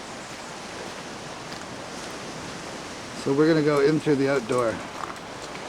This is the wonderful waterfront beach home. This place is excellent to come down and enjoy the beach in darn near any weather. Sunny, stormy, rain, whatever. You have got all the shelter you may ever need here.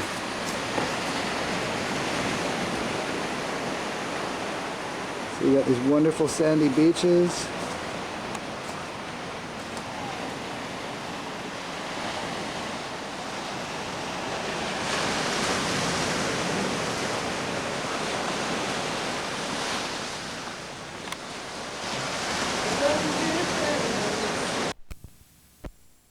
District sign. We've just left Point No Point, and we are now at the Jacob Creek Bridge. And what I wanted to point out for all of you travelers, this is the Jacob Creek Bridge, and those who are incredibly adventurous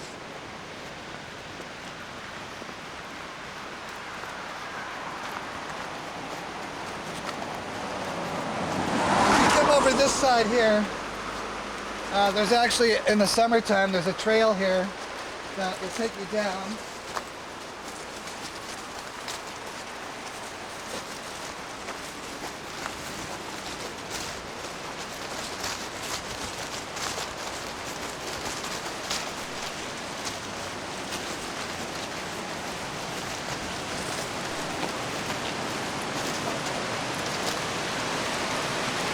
And this is Jacob Creek.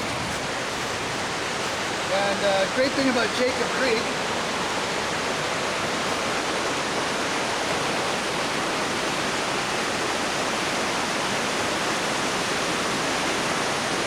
that when you're down here underneath the bridge like this, you can tell that there's all kinds of fun and great things you can do under Jacob Creek Bridge, but in the summertime the water level is down and you can get into the creek, which leads out to the ocean over here, and I tell you, it was a beautiful beach to go and explore. So if you are not a paying visitor at Point No Point, you can enjoy some of the pristine beaches here by coming down the side trail here at Jacob Creek. And Andy's just going to do some fun stuff with his camera, so hang on.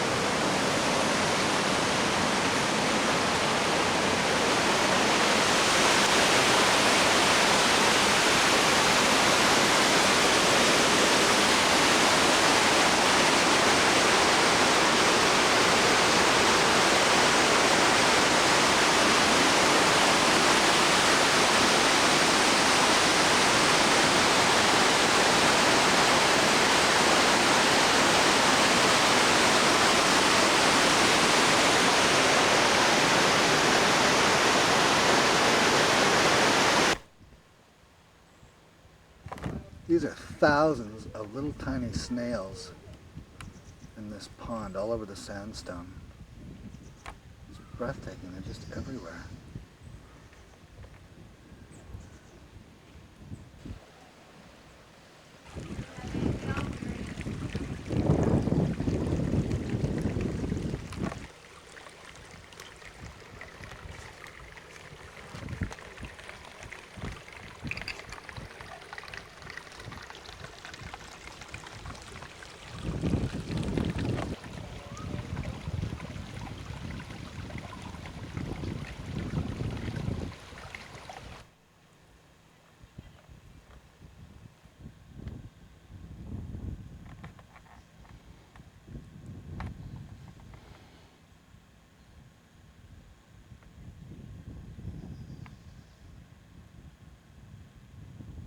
This is a hermit crab coming out of his shell. It's actually two crabs side by side right here. There's the other one in the other shell right there.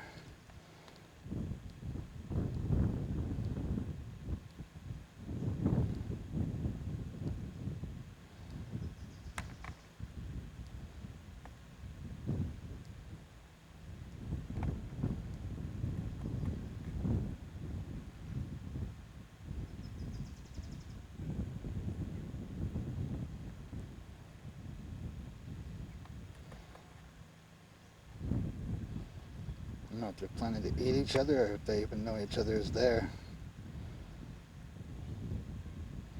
Perhaps this other one's just waiting to eat him.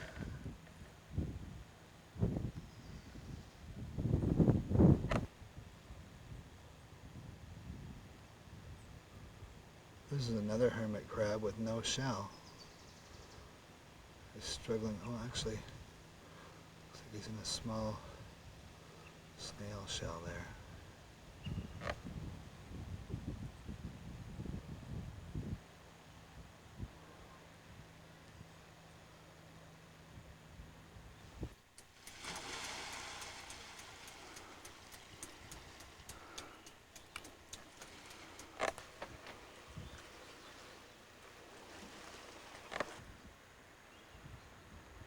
Wow.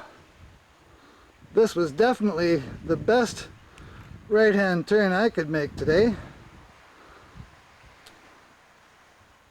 And that's point no point in the distance.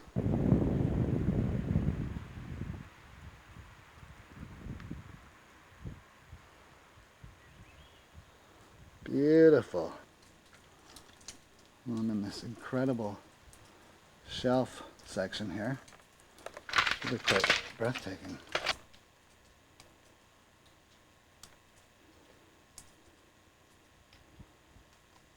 Beautiful.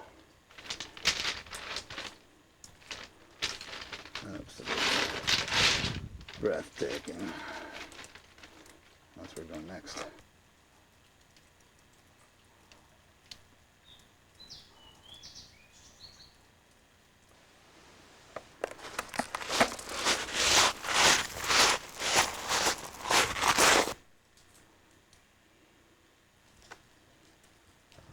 Another sea cave here. This place is kind of rocky, to say the least. Now, Andy, you won't believe this, but that's that finger rock that we went out on and climbed out on one time when it was high tide. We made it back safely, and then we came down to that little cove with the sea cave, and that was the sea cave I just filmed a moment ago. Now here's an interesting one. This sea cave has a very narrow opening, but inside it, it's this massive cave system. And look, there's even a tire inside here. This is freaky. I'm gonna go in and check it out. So here I am. I'm gonna head back now. But you can see this is a really cool area. Look at the giant rocks around here. Boulders the size of houses. Look, there's even 3 trees, 4, 5, 6 trees living on top of that friggin' giant rock. Man, this is amazing. It's like being on the moon, only better, because you're at an isolated beach.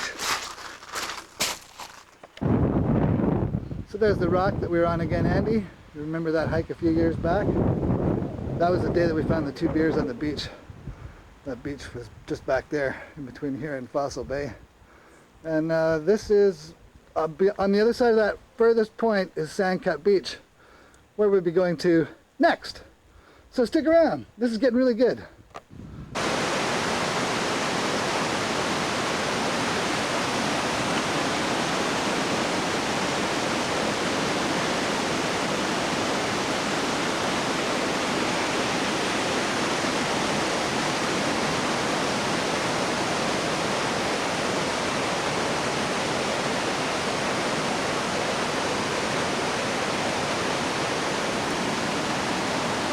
Bridge that gap, trying to figure out which way to go next. I think we'll go that way. That's a good idea. Or should we go that way? Or that way? Or one like this? Or one like that? Or...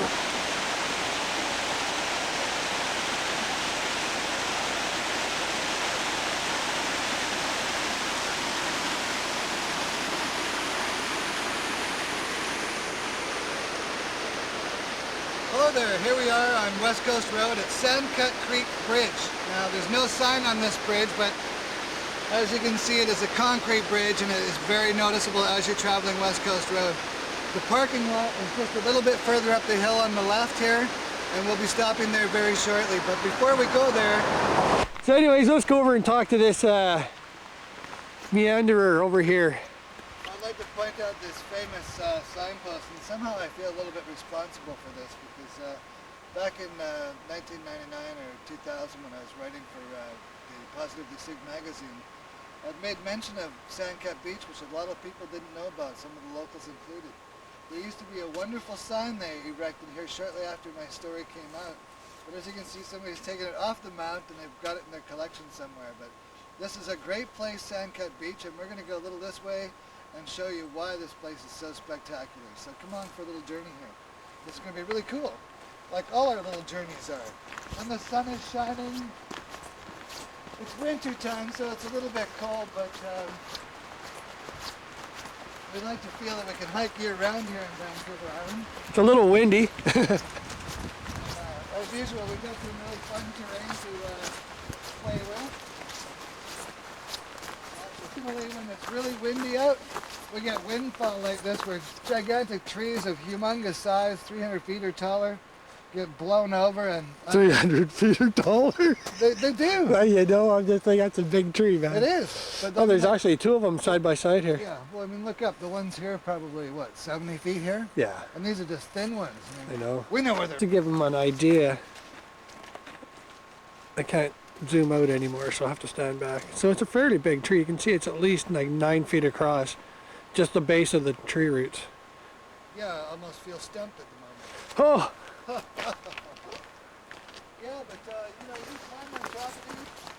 As you can see, as we go through the forest, the vegetation in areas like this, your visibility in most times of the year is fairly good. You can see a fair ways into the forest, but at times where you get up around the Salal here, your visibility is very limited, and it's very necessary when you're in the forest like this to forewarn wild animals that you might be coming. So we're going to sound off with our usual bear call.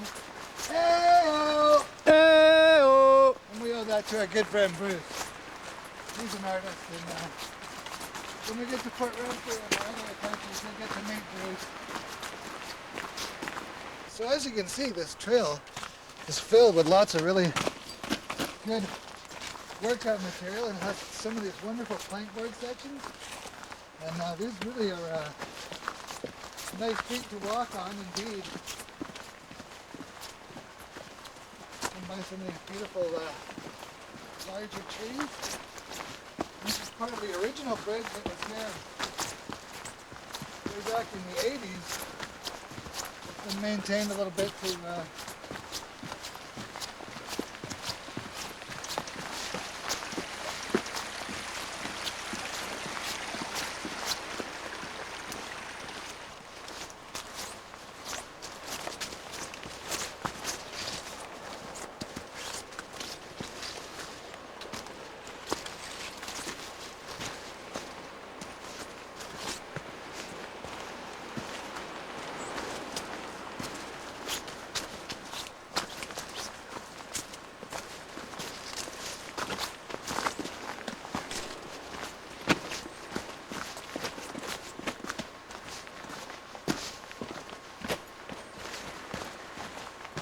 like a flying ballet.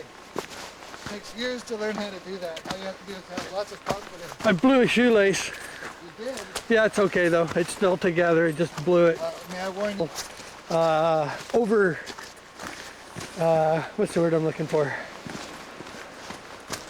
Anyways. No, if we find the word, we'll edit that in later. Yeah, we can edit it in. That's right. Here we are, folks. We'll just rewind a bit. Wow, this is impressive. We are on Sandcut. It goes way down that way. Sun's right there, very bright. Pretty cool. Nice little windbreak right here. Oh, what a nice picture.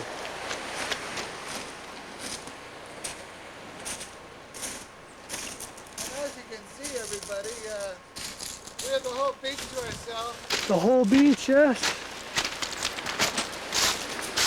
There's not a drop of snow out here. As in Victoria, we just finished having quite a dump. Just over here at the furthest point, you can see that's Jordan River right over there. And you can easily walk the whole beach from here over to Jordan River and come back on the road if you wanted. That's about a 2 or 3 hour loop tour to come from the parking lot and do that. And then down at this end of the beach, which is where we're going to head to, is the waterfall, which is ever changing because it's on the beach. That's right. I'm gonna pan off here so I can fix my blowout.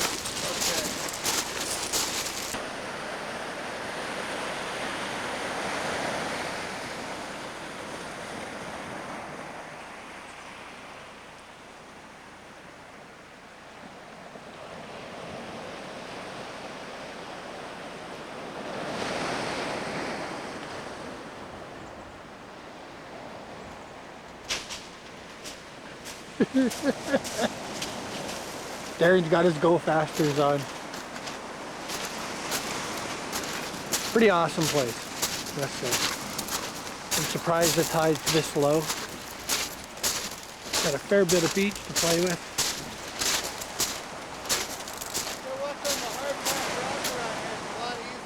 Yeah, I know, I'm gonna come up that way. Sometimes down there it's nice to get that tranquil wave coming right in right by you.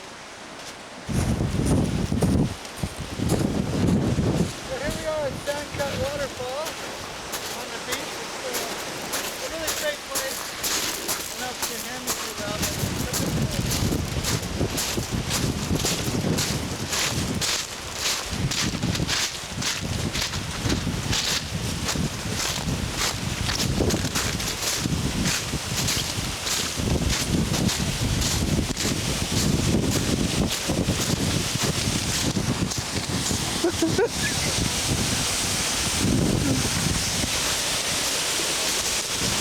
It's a little on the slippery side. I see icicles here. You got all that on tape. Now what's this? Well, I kind of had my arm up too at the same time. Oh, that was funny. I don't know if we got that on video, but Darren almost dumped it right down here. Oh, he's going in over here.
Myself a natural icicle. But, there are times of the year when this waterfall has got so much water, there's no way you get under here. The whole front will be a panoramic spill of water. And to have this pile of rocks in front can be changed from year to year as well. Usually it's a lot cheaper to get these rocks that are in the ferns right here. But if we get lucky in the next couple of storms, it may get washed all out to reveal a lot more of the really funky sandstone that's around here. But as you can see, Sooke Beach is absolutely wonderful. Darren, look at all the fossils here. Yeah, this is also incredible. And in the ceiling as well, you can see that they're all in different layers. And these are going back millions and billions of years, each of these layers. So it's hard to imagine the climate change is obviously quite visible here, where things were quite abundant with life, and then some kind of incredible fallout from the sky came and landed on the beach over and over again as the layers went up. This has gone on for years and years. I'm quite lucky to get here in the winter time and see these wonderful icicles all over the place as well. Vancouver is just filled with these great places.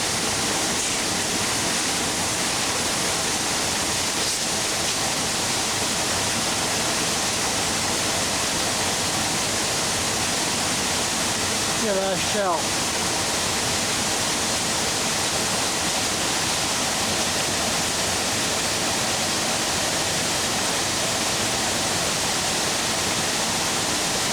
This is above my head.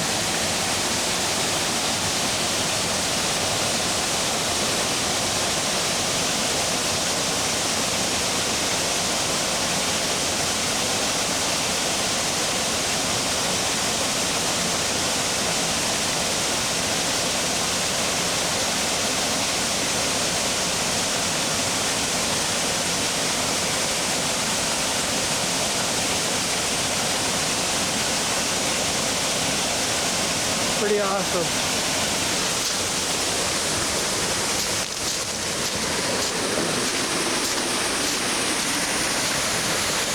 Oh, there's Darren again.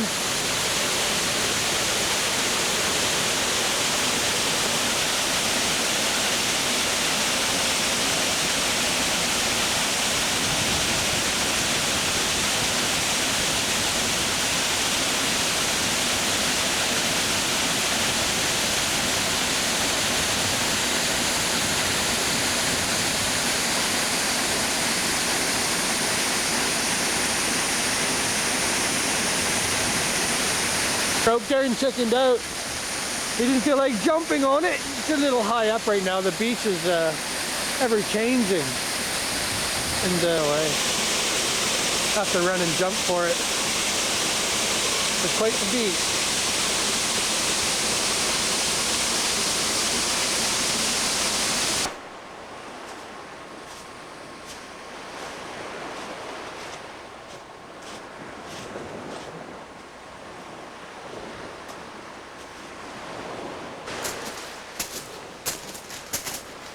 Seems like a long way through the jungle, doesn't it? Does it sound like I got a bit of an echo? Well, I do. I'm sitting here in one of the small little sea caves that we sort of call a sea cove, or a sea couch in the sandstone rock wall here. And as you can see, there's more layers of various years of sandstone flow. And we're going to go a little bit this way here because the cliff itself has some funky formations. So just come and check some of this stuff out here.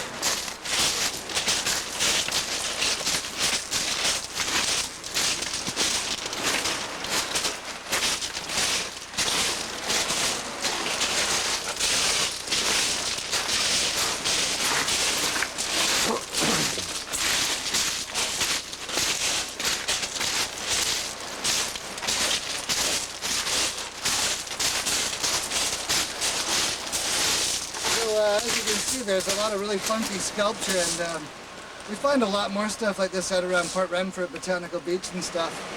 But it's really nice to see some of it a little closer to Sooke here that people can come and enjoy. And as I say, every year, because of the way the waves wash the rocks, and there's more and less of this rock exposed from year to year, so you never know what you'll find here. And it's a very cool sculptured wall.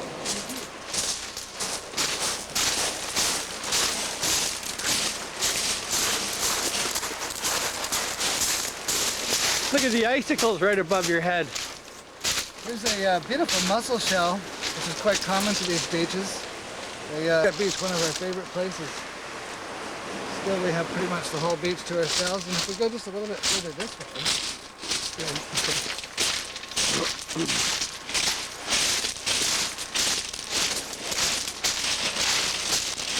Oh, look at them all over here.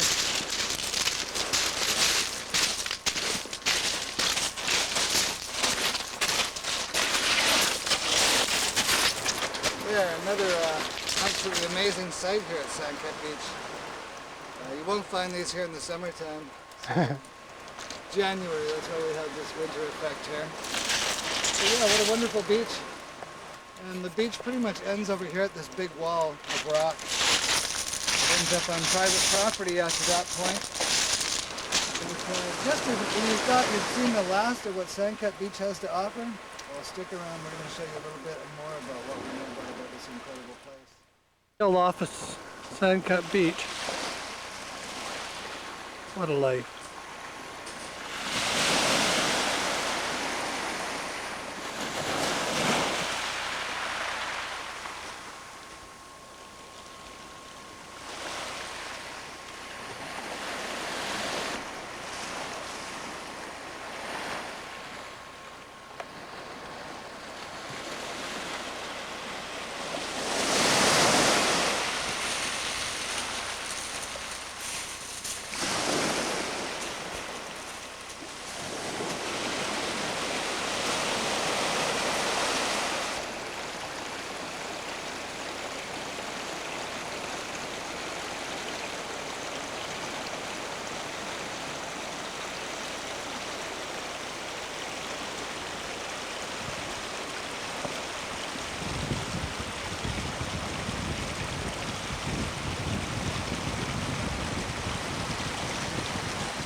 Hi there everybody, we're above Sandcut Waterfall at Sandcut Beach. We're going to head up Sandcut River here, going to the trestle, and we're going to see some absolutely great stuff up here.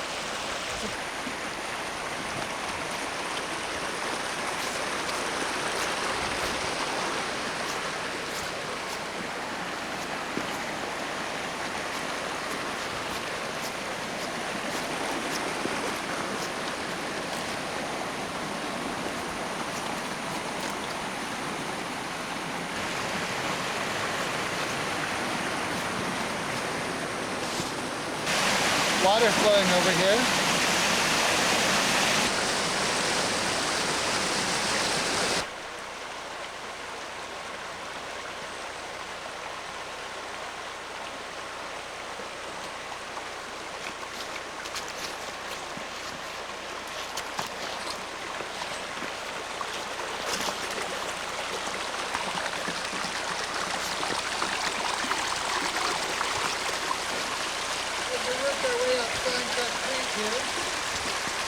Whoa! Piece on top. Yeah, now let's just show them the view here. This is what we call Sandcut Creek left. Now we haven't explored up here a whole lot, and we're not sure if we're going to do that today, but we're going to take you to a really great spot that we do know about for sure, that we can get to. And the way to get there is just like this. So if you want to go that way, I'll meet you around the other side. Yeah.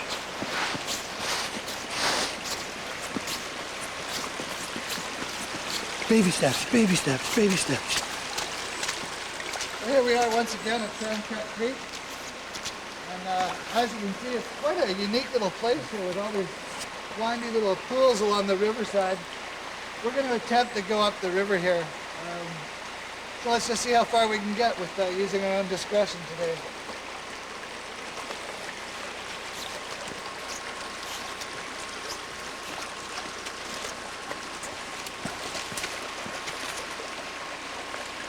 So far, so good. Yeah, now this is what we like to call the Slippery when wet. Slippery when wet, yeah. But we'd like to point out that we are outdoor explorers.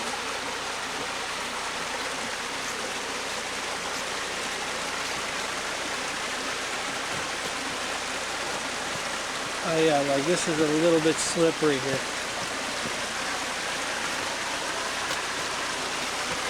Squeak!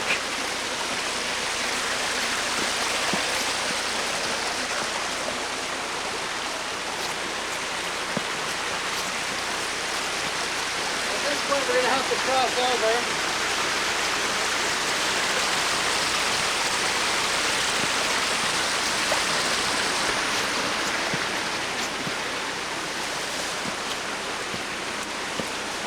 Limbo. Thank you. You're welcome, sir. Whoa! Sorry, pal. I was just about to That turn. almost got me. I know, we don't mean to do that to the camera. Had to do a matrix move on that one. Yeah, well, you're really good at that. Like, yeah. Not too shabby. That's okay. Let's head back.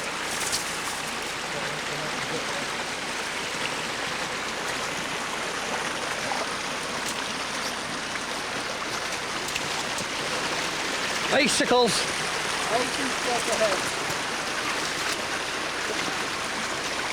I see little icicles below my feet. Thorns. To point out that even the stomach on this particular pool has wreaked havoc on our trips here before. But there's a little trail just off to the side if We can get, but we are going still up a little ways.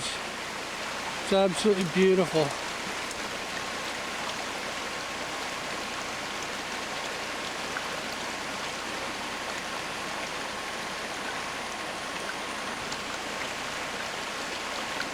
using extreme caution. Yeah, come on this way. This is going to get really good.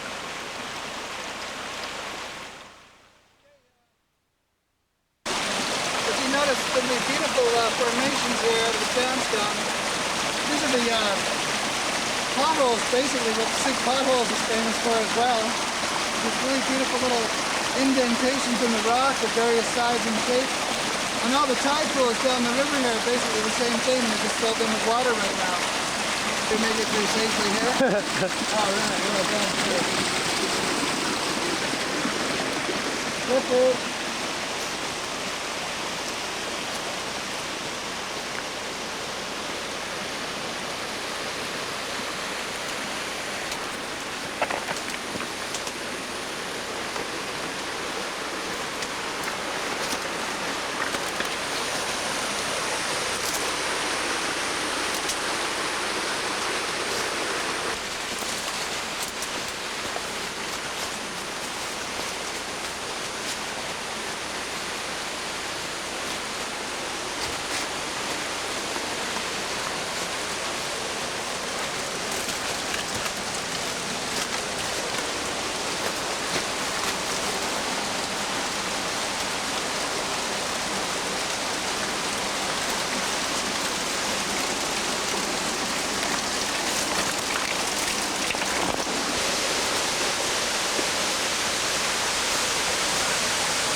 Upper Sandcut Creek waterfall.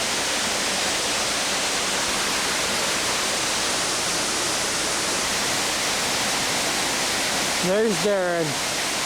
Give you some perspective on the size of the waterfall. Perfect skinny dipping hole.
Come on over!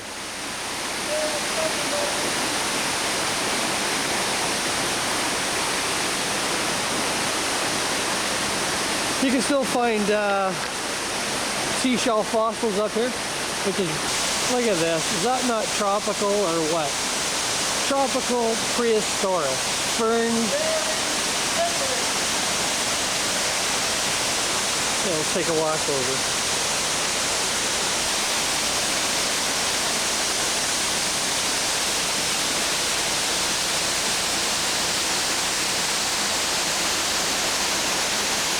Then of course there's the trees up above.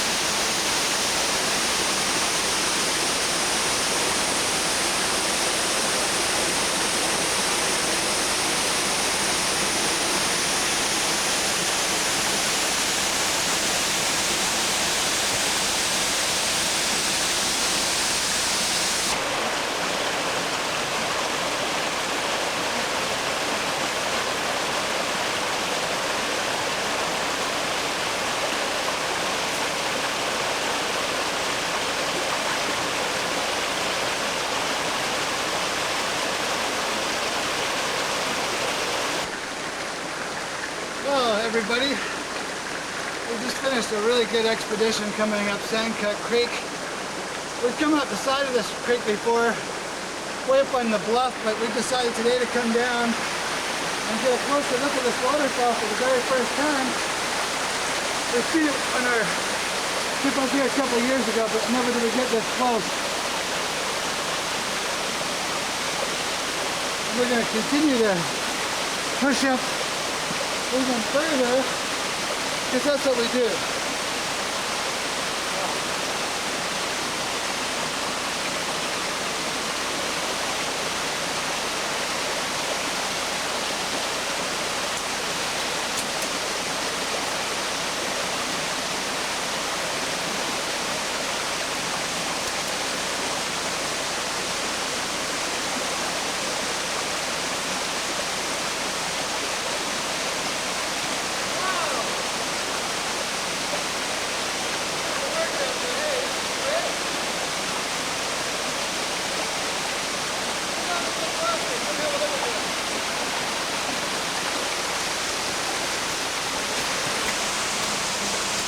Uh-oh, I just had a coat hanger again.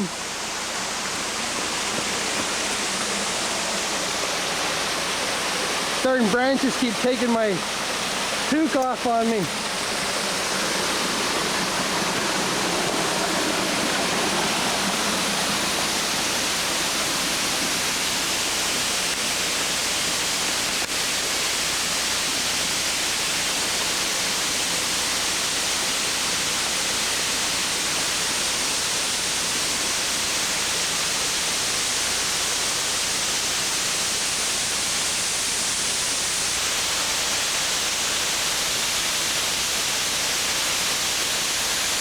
Now for a little bit more info, once we leave this area, we're going to go on top of this waterfall, but we won't have to get to the very top of it because there's another secondary waterfall in behind it. But we're going to go to another really cool part of the river, but turn around and show them the amazing canyon walls that are in this place.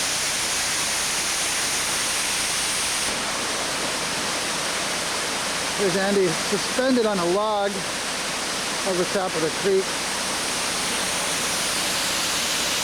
shooting this spectacular sight. And we are in this incredible canyon.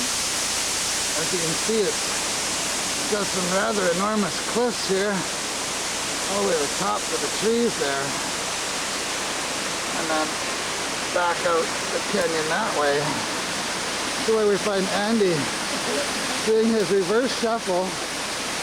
Something that we don't get to see him do every day in the living room, because I heard he asked for a treat to his living room for Christmas, but he didn't get one. Most people don't want one and sometimes get it in storm season. Huh? You know, the old...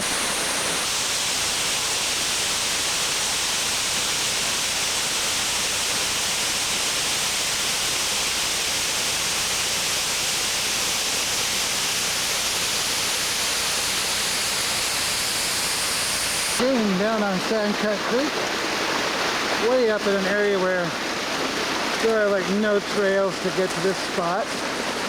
Right along this really rocky section where I'll move down this way a little bit.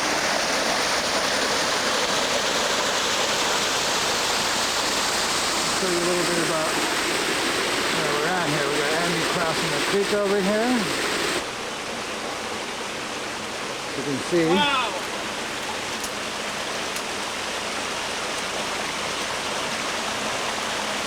This place is filled with ice. I'm walking on ice-covered rock. It's slippery. Here comes Andy. He's going to show us how to safely traverse the landscape, hopefully. And we're going to come down here just a little bit here. That's a little better. And we're above Sandcut Creek. In a spectacular section of waterfalls again. It's really slippery down there. Yeah, no doubt about that. Coming across some ice just under my feet here too. And as you can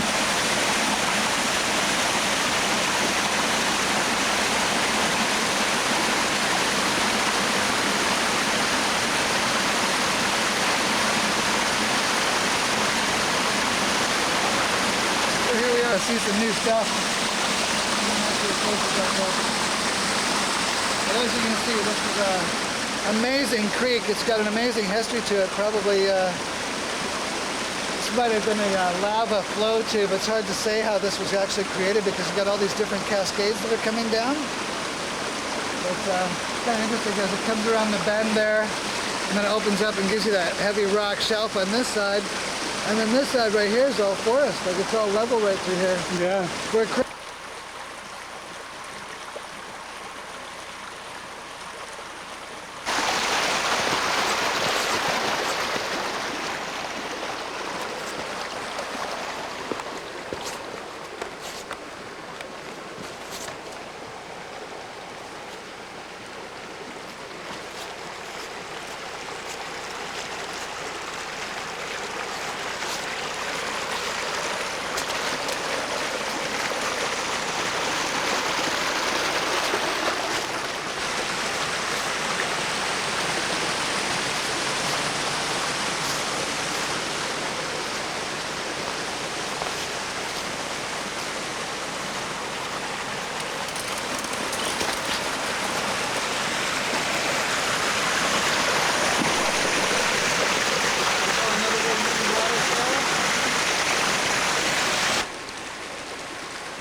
There he is. Sitting at the top of the waterfall, brave soul that he is.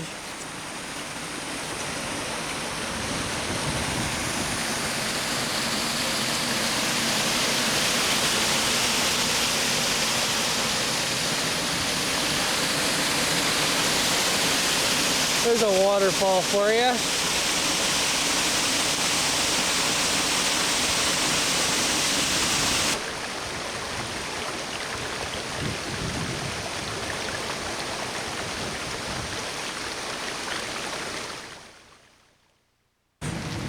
Well, in the spring it'll be probably really full.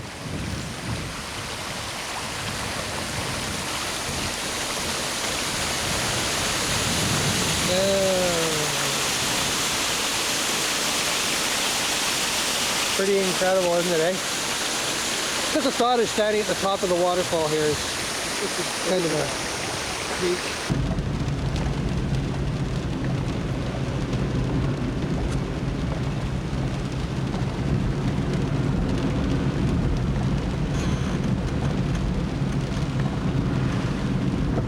It seems like it's raining in your living room. It's only because it's raining here. Probably nice and dry and comfortable in your living room. And then we're going to go to the first viewpoint over here, Andy.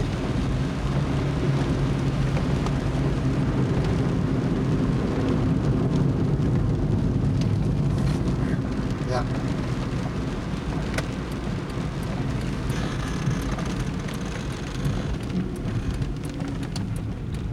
Jordan River, the end of our journey, but before we finish off, we're going to show you some of the great highlights that Jordan River has to offer. We're down at the campground here. This is the surfer zone where they've got their sauna boiling away to warm their freezing bodies when they come out of the ocean here. And as we pan around, check this out here. We got a lot of action happening out here today.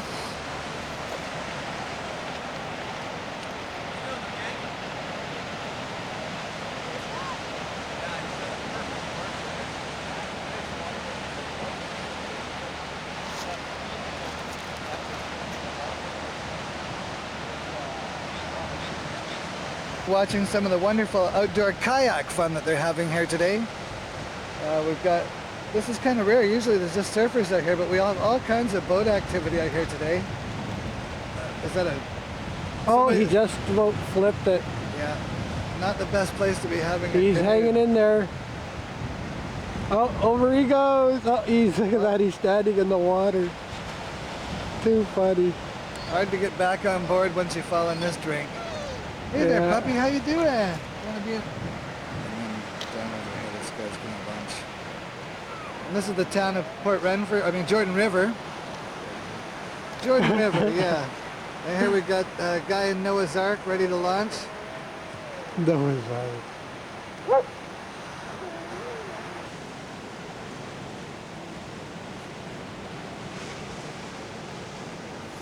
And I couldn't do that. And here we are at Jordan River, and this is the Jordan River Bridge. It was replaced about 15 years ago. There used to be an old wooden bridge right here. And because of the logging trucks and their immense weight that go across it, they decided to put in a steel reinforced concrete bridge to last several years. We're also looking up the Jordan River Valley.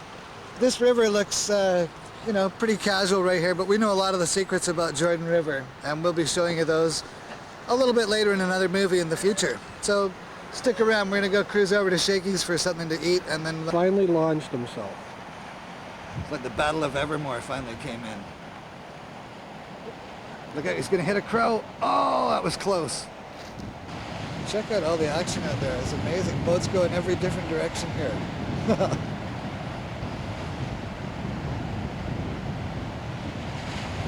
And Buddy finally got back in his purple canoe.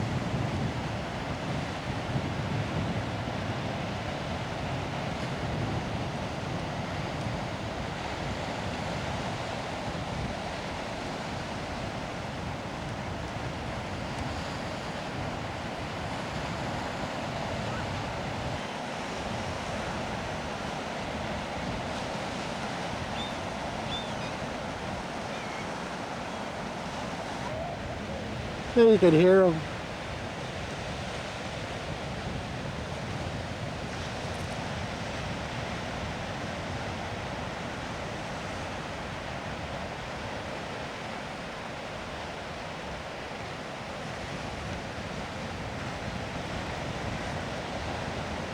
Oh, Noah's tumble.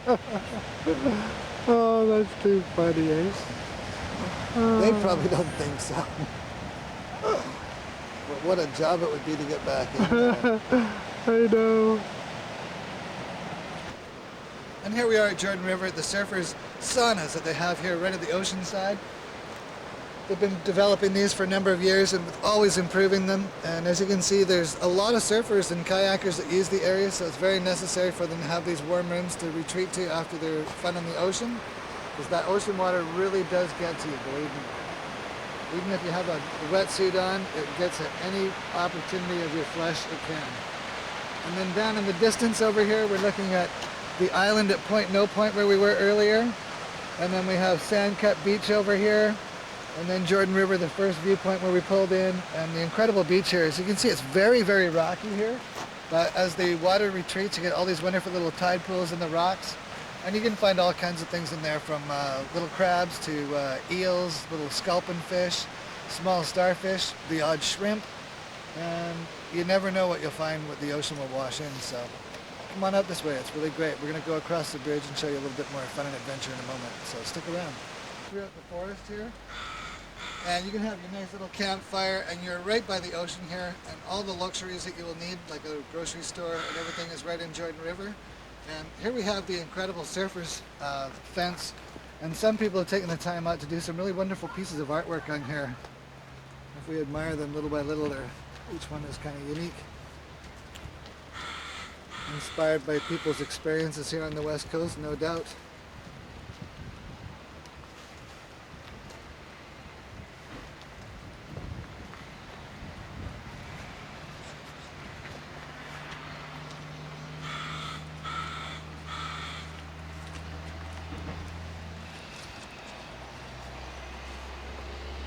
So as you can see, these are really done well. Looks like oil paint.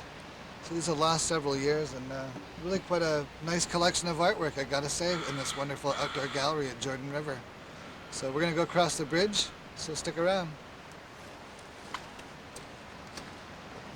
Hello there, welcome to Shakey's Drive-In here in Jordan River.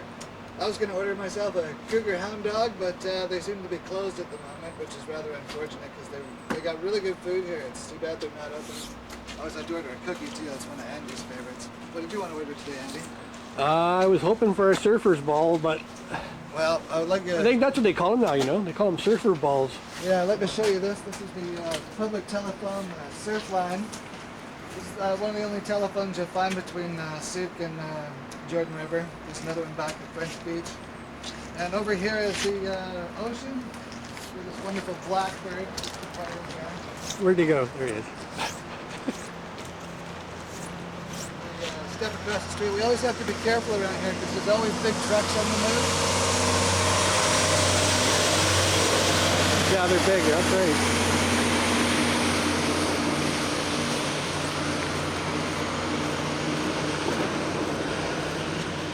Surfer's paradise, and a lot of kayakers come here.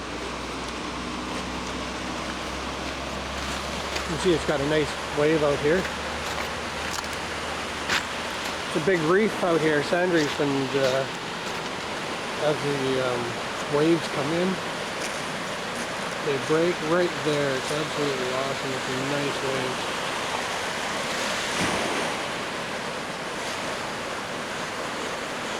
Not my cup of tea. Big pond over here. Put it right in the surf line here, right after this. Right about. How was that, folks? Eh? First shot. Anyways, this is a great place. There's no surfers out here today, but you can see that the waves are a heck of a ride if you're out there. And this is also coming to the end of our fantastic adventure. Stay tuned later on. Maybe we'll have part 2 of exploring a little bit. That was closer. Yeah, it's a nice surf.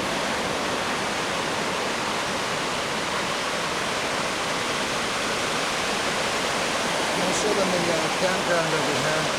Oh, okay. It is. I think they charge like $10 a night now. That's $10 a night. $10 a night, and you can camp right there. A whole bunch of camp that you can walk yourself into. You can park your car or your RV right there. The surfers have a nice sauna room over there right on the coast. And this is the new Jordan River Bridge. It's been here for a little over 15 years. It used to be an old wooden structure. It's nice here. You can find thousands of cool rocks here on this beach. Yeah. And occasionally see whales swimming by or seals out in the surf. It's had a heck of an adventure, folks. Wave goodbye. Come through Shirley and Jordan River, and wow, what an expedition it has been. Thank you very much for coming along. And this is the wonderful little sleepy town of Jordan River. And we'll hope to see you in future shows. Thank you very much. And this is the beach right here, so we're just going to give a little close-up with the shore here.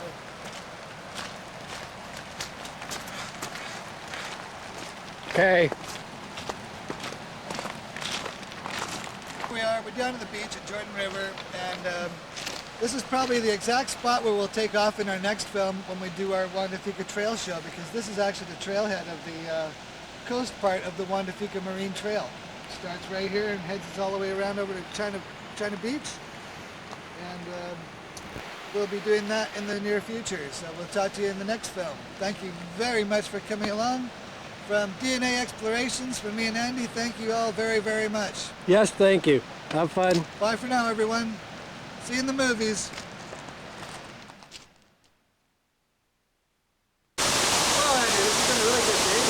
Man, this has been absolutely awesome. You know, every day we go, it's always sunny.